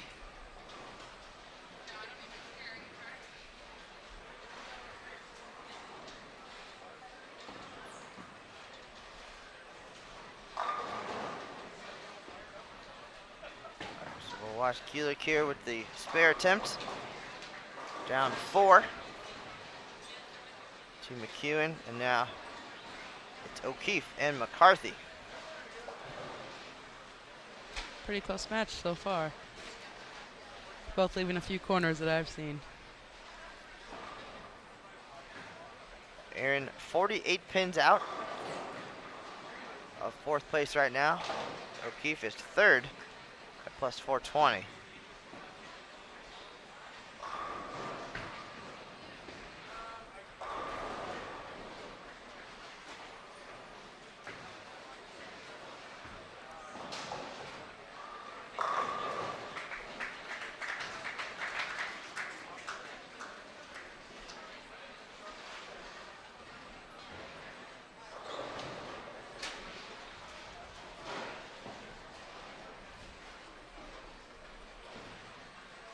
So Amanda, you mentioned being able to compete in your home house. Yep. Very nice. Maybe visit the family and the friends and Absolutely. sleep in your own bed or former bed. Or Yep. so here we are in kind of in between my two hometowns. Uh-huh. Here in Florida. Grew up in South Florida. Okay. And went to school in Gainesville, about an hour and a half north of here. Yep. So the last 2 days have been like a revolving door reunion. So very cool to see people stopping by. Former collegiate coach was here. Mm-hmm. Actually was kind of almost a teammate with Marcia Klumpkin. Okay. So she went to the University of Florida, graduated right before I got there, so we crossed paths very briefly. Yep. I mentioned earlier that she took me to my first college party to meet the bowling team and That's awesome. and take in the experience a little bit, and then Yeah. she bailed and went off to her new life in Utah with Steve Klumpkin, of course, and Yep.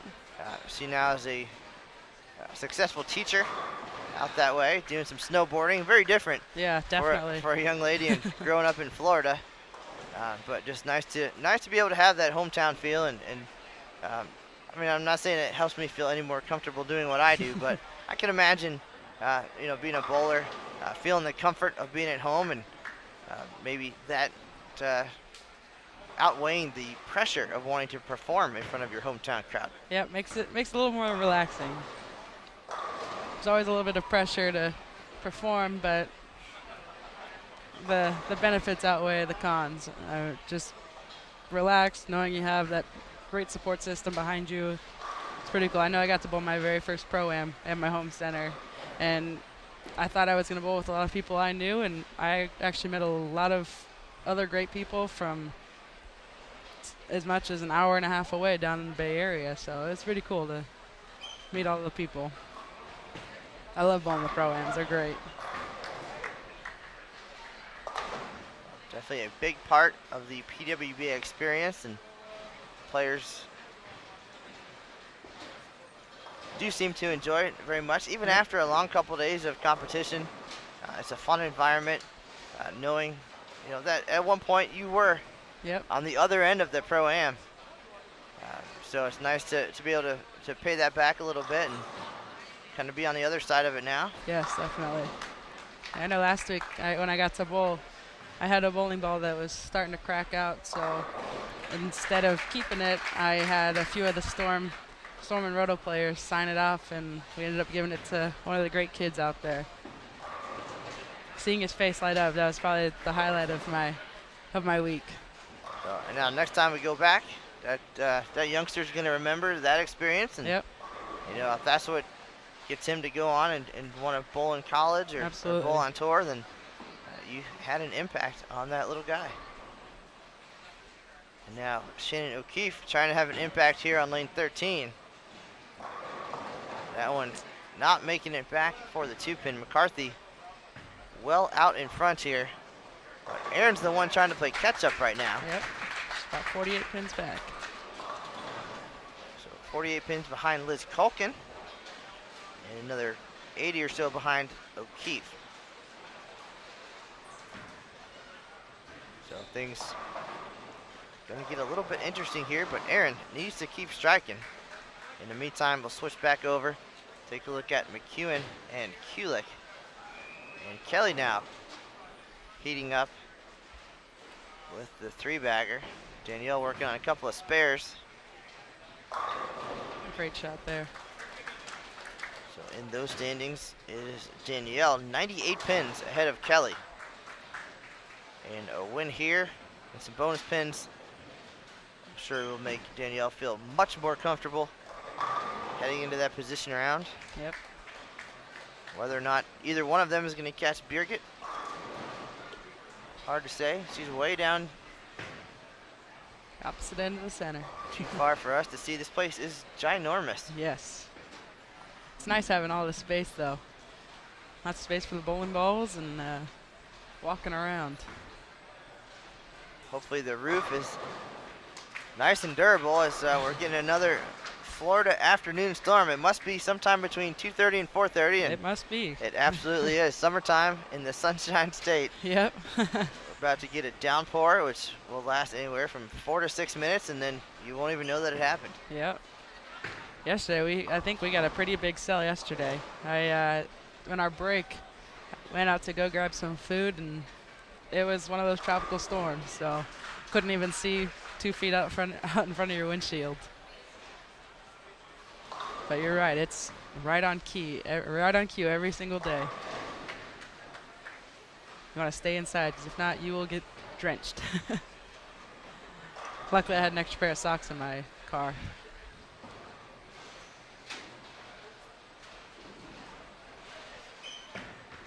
All right, well, hopefully all is well outside, and hopefully the lights stay on the rest of the way. I know Yep.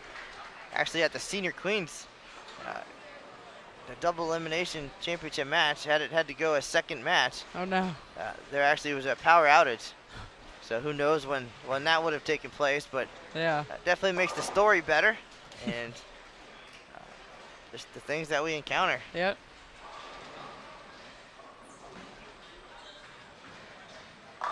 Might be an indoor sport, but you're still affected by the outside. I remember bowling one junior gold where the AC had gone out, and I think we were in Indiana. So that made it very fun in the bowling center.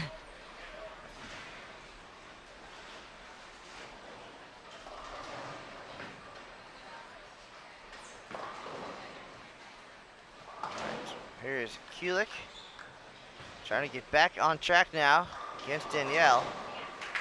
Kelly delivers. Danielle now the one with the momentum, working on the double.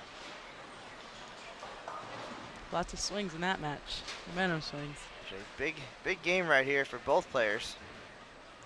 Kelly trying to catch up, and Danielle trying to put it out of reach in Group B standings. Yep.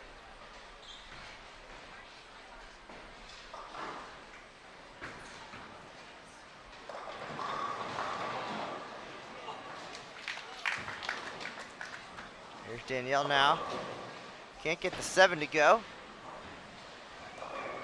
So I've seen that happen more times than I care to think about. A lot this week. It's always interesting. I seem to leave more of the right side than the left.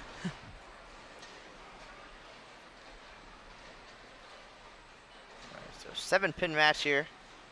McEwen and Kulik. In the final frame, take a look at O'Keefe and McCarthy. O'Keefe doubles up. Best she can do is 193. Aaron will need 2 pins to win. Yep. Stay behind the line, keep it on the lane. And speaking of which, Brandy Branca stopped by earlier and asked me if we happened to catch her little mishap on extra frame. We didn't see it, but we talked about it. She started one of her Cashers round games with the foul Oh no. gutter. Oh.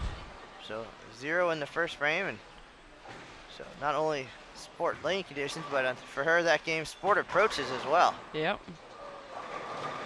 Yeah, it's tricky when you go to these other centers and different climates. Your approaches can be very, very tricky. I know this week I slid sometimes and I stuck others, but learning how to overcome that and just work with what you have is very important. So just imagine in the old days when there was no Velcro on the bottom of your shoe. Very true. All right, so McCarthy needs 1 pin to steal the victory here. Then we'll switch back and take a look at the final frames of Kulik and McEwen.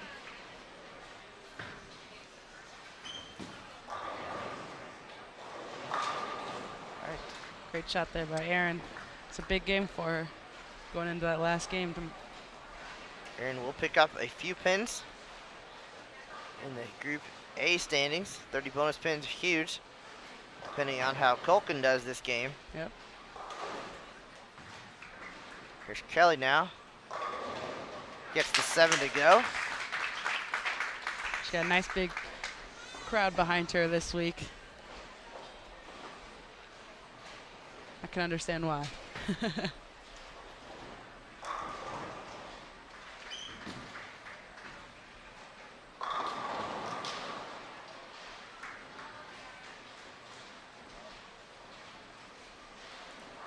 So big double there for Kelly. She's going to close this thing out. Get to 233. Best Danielle can do. 205. So that'll be 70 pin advantage for Kelly. Rolls the 7 again. Great shot there. Important.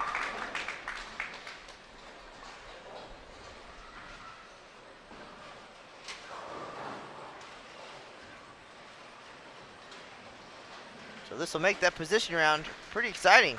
Yep. For a guaranteed spot on the TV show. So without anybody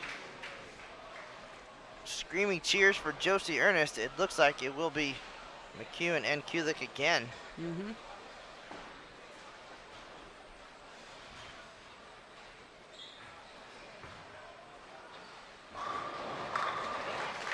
It was a 98 pin advantage for Danielle coming into this game. Kelly's closing that gap though. She'll be in the 230s with good count here.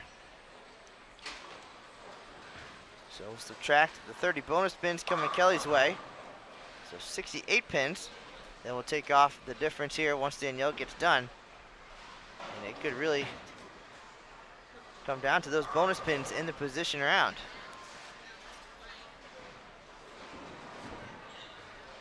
Looks like Stephanie Johnson had a pretty big game. I think she may have started with the front 8. Unfortunately, it went split, but still, regardless, a good win. Could push her up with Josie a little more.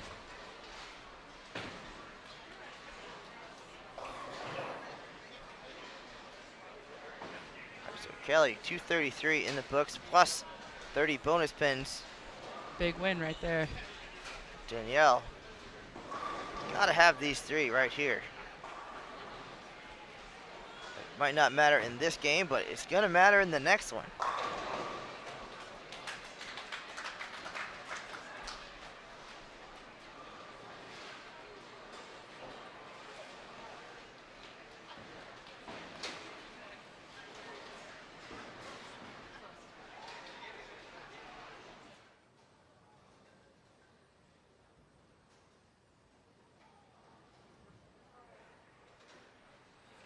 Alright folks, we are back. Sorry about the technical difficulties. Mother Nature said we're going to take a break after game 5 no matter what. The lights went out, power went out. More thunder rolling here through Boardwalk Bowl in Orlando, Florida. This is the position round. Final game of match play. And if the internet will cooperate here, we can tell you who the leaders are and what's happening right now. Facebook looks like it's taking the rest of the day off, but we do have the standings from this event. And we have our 12 players split up into 2 groups, Group A, Group B. The leader of each group after this game automatically will be seated onto the TV show. The finals taking place August 6th in Plano, Texas. Right now in Group A is Birgit Poplar, leading the way at plus 658.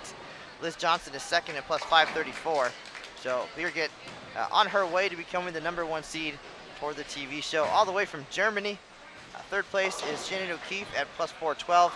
Erin McCarthy is at plus 330. Liz Culkin 1 pin back out of the show right now at plus 329. And then Laura Plazas is 6th at plus 257. So 5 players looking for 4 spots in extended play here. So this could be a pretty exciting position round, at least to get to the group step ladder part of things, as the 2, 3, 4 seeds will advance to that. And then the winner of the group step ladder also will advance to the TV show. So right now, it is Birgit on her way to #1. So then Liz Johnson, Shannon O'Keefe, Erin McCarthy, and Liz Culkin battling for the 3 spots in the Group A step ladder. On the Group B side, we've got ourselves a tight situation here. Danielle McEwen leading the way at plus 498. Kelly Kulik 469. So it's going to come down to basically who wins here in our position round. Third place is Stephanie Johnson at plus 423. So a big game out of her. She could leapfrog the 2 into the lead as well. Josie Ernest Barnes is 4th at plus 376. And Missy Parkin, 164 pins back in 5th place at plus 212. And Tanya Rumenper is 237 back at plus 139. So Pretty interesting here. In one section, we've got a battle happening for just making it in the step ladder. And then Beergett putting on a show. 5-0, low game of 231. Oh, I'm sorry, 209. 231 last game. But what a performance. And we're joined by Amanda Fry, tour rookie, here sitting in. We appreciate it. Here for the match play portion of the event. And things really shaking up in an interesting fashion. Yeah, absolutely. Beergett's putting on a clinic right now. All right, so here we're watching our two matches, McEwen and Kulik, and Beergett Poplar and Liz Johnson. So you're seeing Danielle and Kelly. Bigger implications at this point. Stephanie down on 9 and 10's off to a strong start, so we'll see what happens this game.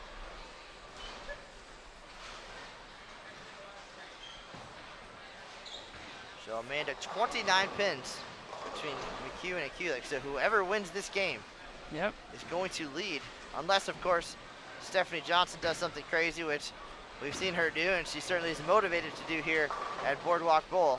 Absolutely. But other than that, something crazy, it's going to be the winner between McEwen and Kulik. Yeah, Kelly had a very strong game last game to put her within striking distance of taking over that top spot. So all three players in good position to advance. It's just a matter of who's going automatically to TV and who's going to have to fight for it here in our group stepladder coming up next.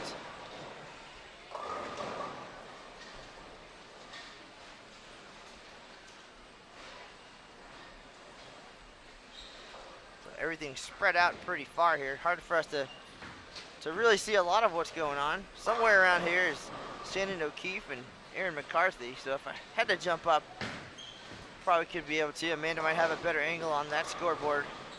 Yeah, it looks like Shannon's starting out with the front three, and Erin has stayed clean with spare strike, spare strike. So Shannon's got the slight edge currently. Can't see how far Liz is, though. As you said, Matt, she's only one pin back of Erin, so very important game down there for her, too. Huge game. Could get O'Keefe around Johnson, Liz Johnson here.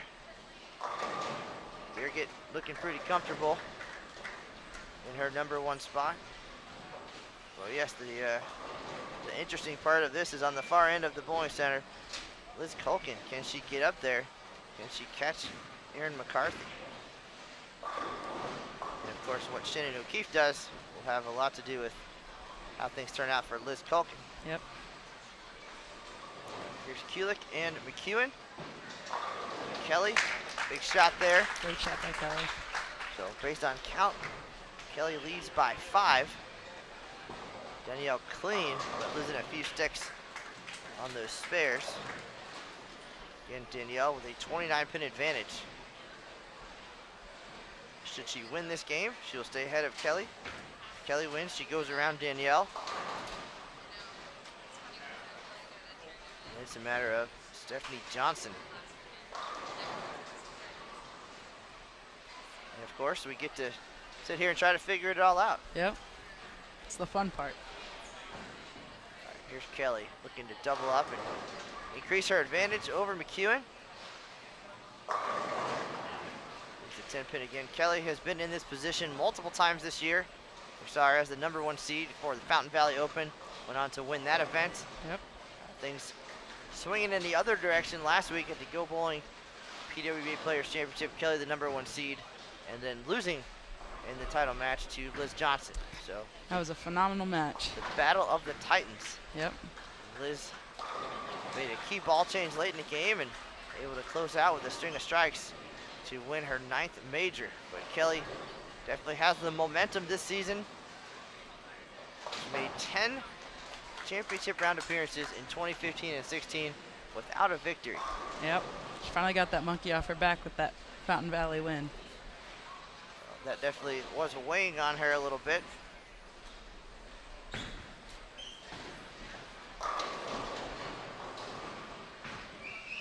Doesn't take the sting away from last week's runner-up finish, but again, Nope. if you keep putting yourself in position, good things are going to happen. Absolutely. And not good things happening here to Danielle McEwen. 4.67 on the right lane.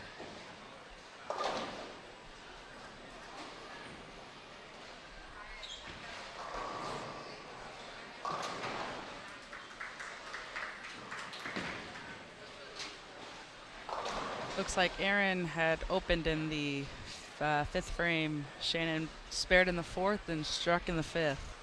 So Shannon's in a pretty good position right now with trying to reach Liz Johnson.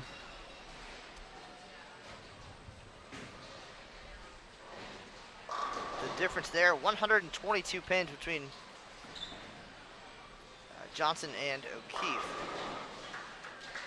A little bit of a cushion there, but Shannon pulling very well to start here, trying to solidify her place in the step ladder. That's the #1 goal. None of them gonna catch Birgit. Nope. So that #1 spot, ship has sailed already, so it's just a matter of hanging on.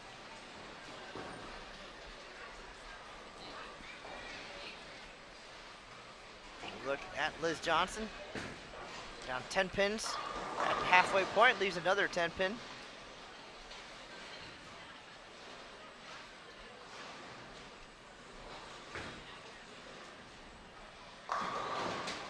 Look at Kelly. High leaves the 4 pin. Danielle getting her first strike in the 5th frame.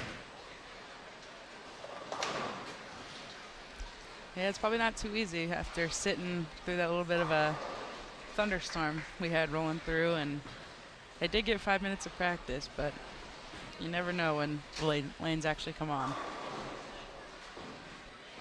Kelly and Danielle just met in game 5. Kelly winning 233-194. And now put herself in position to go around Danielle with the victory.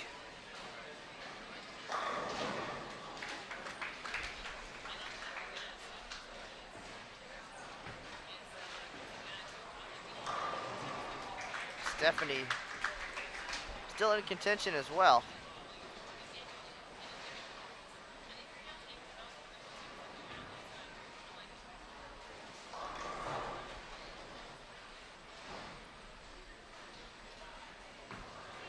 Just looking at the numbers though, feel pretty good that we know our 4 players in Group B. Yep, definitely.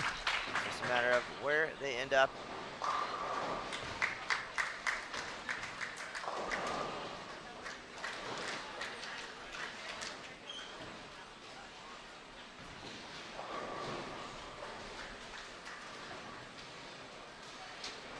Looks like Shannon O'Keefe working on 3 in a row right now. for a possible 278.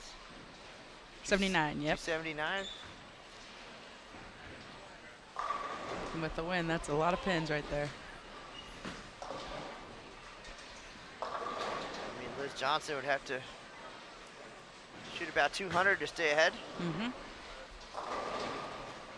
Got the 10 out that time.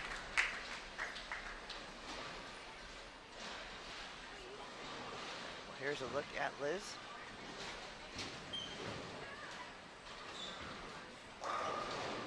Trailing Birgit, who's about to go undefeated in match play. But Liz at this point just trying to hold off Shannon O'Keefe. Liz will have to do a little bit of work if she's going to make it to her 7th telecast in 9 events this year. Yep. What an unbelievable run for the Hall of Famer.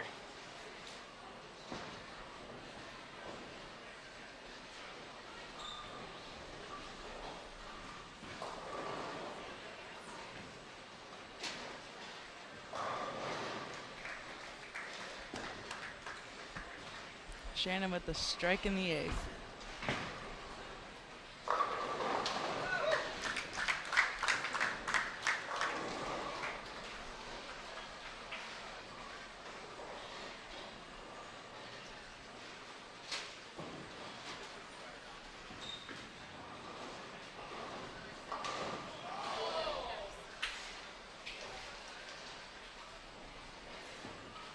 Josie Ernest Barnes in 4th position right now, 164 pins ahead of Missy Parkin.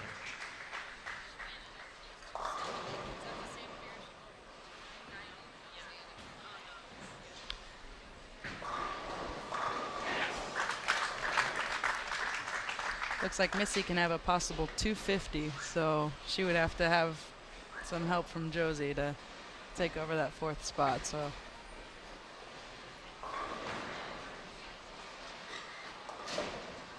All right, well, Birgit in control against Liz Johnson. We'll focus our attention here on Danielle and Kelly as a great match here. very good match. With, at this point, mathematically, the number 2 seed on the TV show on the line.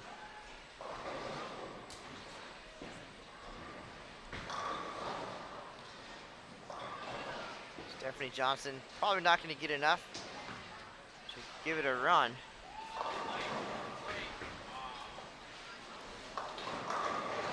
Stubborn 7 for Kelly. She leads by a bunch here, 27 after 6.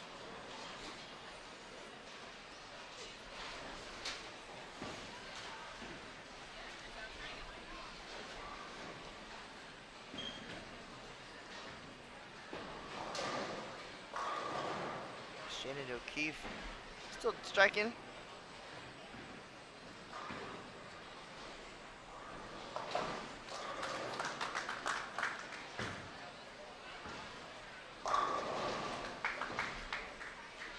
Johnson answers the call. She can get to 207. That'll be an important frame for her. May not get the win against Birgit, but keeping hold of that number 2 seed, absolutely. Well, she can strike out here. Puts the pressure on Birgit too. Yep, absolutely. Marking the 10th. Yep. Those 30 bonus pins going Liz's way. Could really lock it up.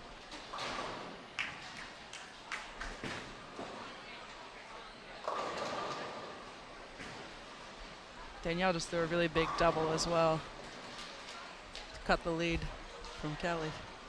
Danielle can get to 221. Kelly will finish first. We'll have a chance to shut her out. Kelly can get to 228.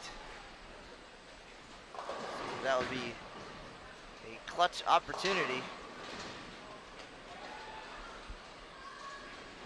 First, Danielle must strike here. Great shot. Huge shot under pressure for McCune. Expect nothing less. Not at all. Shutout opportunity for Kelly would lock up the number 2 seed for PWBA Orlando Open. Liz finishes with 186.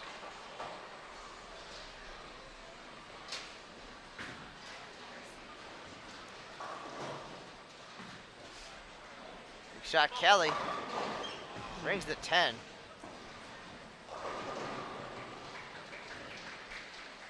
Still, she can force Danielle to double. You said Liz was 122 pins? Yes. Well, she finished with a 186. Liz is Shannon at- can still punch for 279. Liz at plus 520. So Shannon gets plus 109. Gets her to 521. Yep. So that is calculator math right there.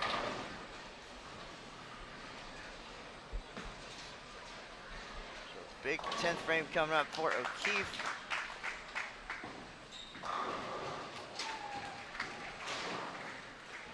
Both of them are going to advance to the group step ladder, but the opportunity again to bowl one game. Yep. She did get the first one, so. Number 4 will take on number 3, and then the winner will take on whoever number 2 is, and 2 more shots like that last one. And it will be Shannon O'Keefe right now here. Kelly Kulik can strike out for 217. That would force Danielle to double.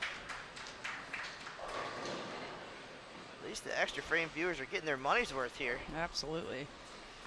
It looks like Shannon did miss in the second shot in the 10th. Kelly, slow roll on the 10. What a great shot. Keeps the pressure on. Danielle trying not to look, but It's tough not to, especially with that crowd behind her. the crowd kind of gives it away. A little bit. Shannon finished with a 268, so she will come up just short of the number 2 spot for the stepladder final. So Shannon O'Keefe plus 510.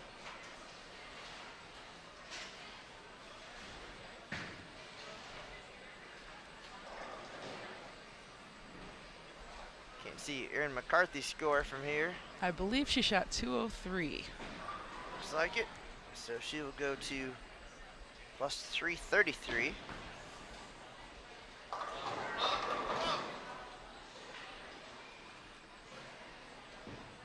Alright, so big opportunity there for Kelly, the 10 uncooperative. On the edge of my seat, curious what Liz Culkin did. Mm-hmm. That is the missing piece of our puzzle here, unfortunately.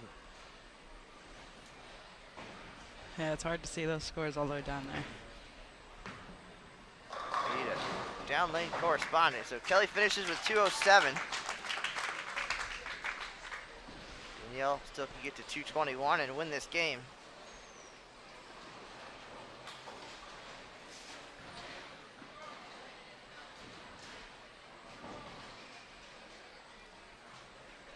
Gotta have this one.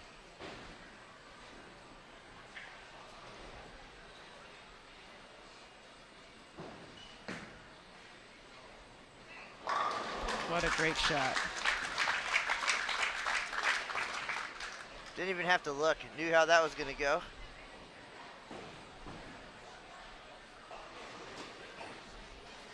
So Birgit Poplar at plus 694 will be your number 1 seed. Leading Group A in overall pinfall. Averaging more than 222.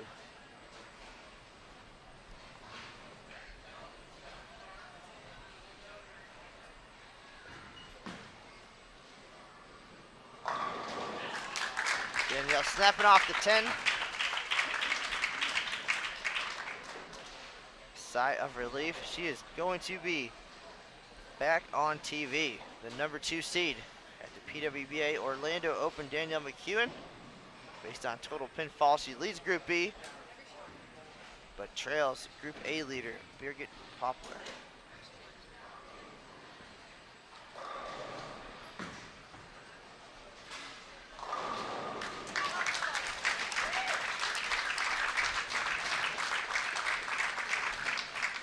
It was a great finish by Danielle. Never gave up. That's what it comes down to.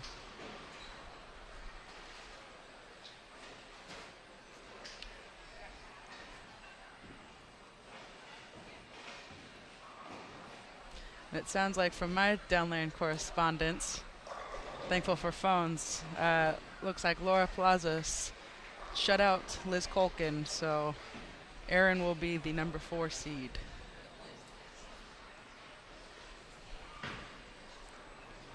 Well, Erin only shot 203. Yeah, I think Liz had 141 in the 8th with a spare in the 9th, so she could have only Gotcha. Okay. went clean for 191.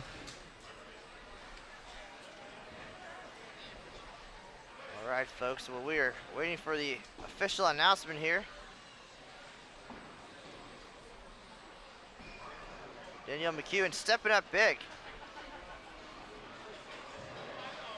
Throwing the last 6. That's how you get it done.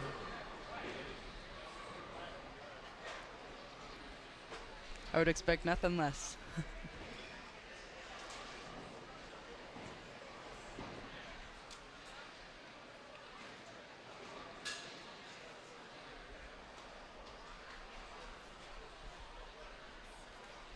Stephanie Johnson picks up the victory in her match against Josie Ernest Barnes.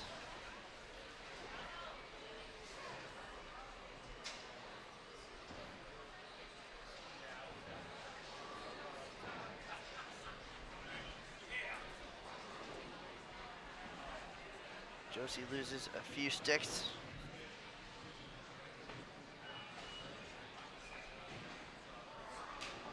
So unofficially, Danielle McEwen, the number 2 seed for the TV show. Stepladder in Group B will be Josie Ernest against Stephanie Johnson. Yep. In our opening match, the winner will take on Kelly Kulik. And obviously the Group B stepladder winner will advance to the TV show as well. And on the other side, if the correspondents are correct, Birgit Poplar, number 1 seed overall, leads Group A, plus 694. So about 140 pins ahead of McEwen. She'll be your top seed for TV. And then the stepladder in Group A, Liz Johnson, the number 2 seed. She will await the winner of the Erin McCarthy Shannon O'Keefe match. Yep. So all unofficial, folks. We'll have the final announcement coming up in just a moment from tournament director Tennille Milligan. So I will get ready to go take a picture of Danielle and Birgit as our top 2 seeds, and we will get everything situated, reset, and see what kind of magic we can make here in the group stepladder coming up. That is going to be at 5 p.m. Eastern from here at Boardwalk Bowl in Orlando, Florida. So while we get ready, I'm going to step aside here. I want to thank Amanda Fry for joining us. Thanks for having me, Matt. During match play here. Some great insight from a Rookie of the Year contender from the left side as well. We do appreciate everybody tuning in. Again, we're going to stay here on the air until we find out for sure what our top seed and what our stepladders are going to be. And then we'll have the group stepladders coming up in just over an hour here on Extra Frame. Folks, we do appreciate everybody tuning in. Stay tuned for the final results. This is Matt Canizaro and Amanda Fry here at the PWBA Orlando Open. We'll be right back. Don't go anywhere.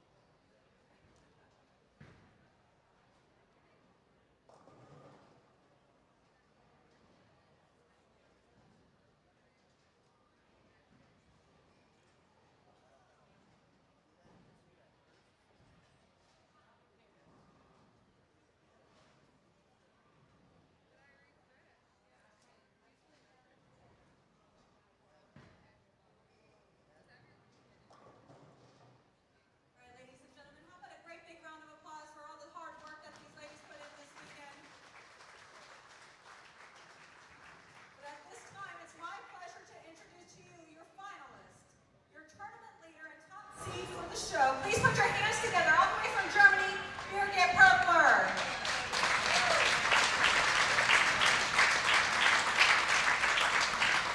And our tournament leaders in Group B, making that TV stepladder finals, put your hands together for Danielle McEwen. She will be the number 2 seed for our TV stepladder finals. Now for our group stepladder finals that will begin at 5 p.m. We're going to start with Group A, the number 4 qualifier, Erin McCarthy. And her opponent in the opening match will be the number 3 qualifier, Shannon O'Keefe. Yay! And then the winner of that match will go on to be our number 2 seed, our reigning player of the year, Liz Johnson.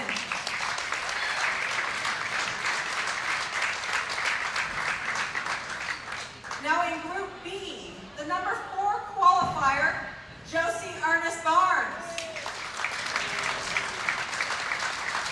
And her opponent in the opening match will be the number 3 qualifier, welcome back to tour, Stephanie Johnson. And then the winner of that match will go on to be our number 2 qualifier, Kelly Kulik. These are your finalists, ladies and gentlemen. How about one more round of applause for all of them? Congratulations, and our group stepladder finals at the PWBA Orlando Open will begin at 5 o'clock. So stick around for a great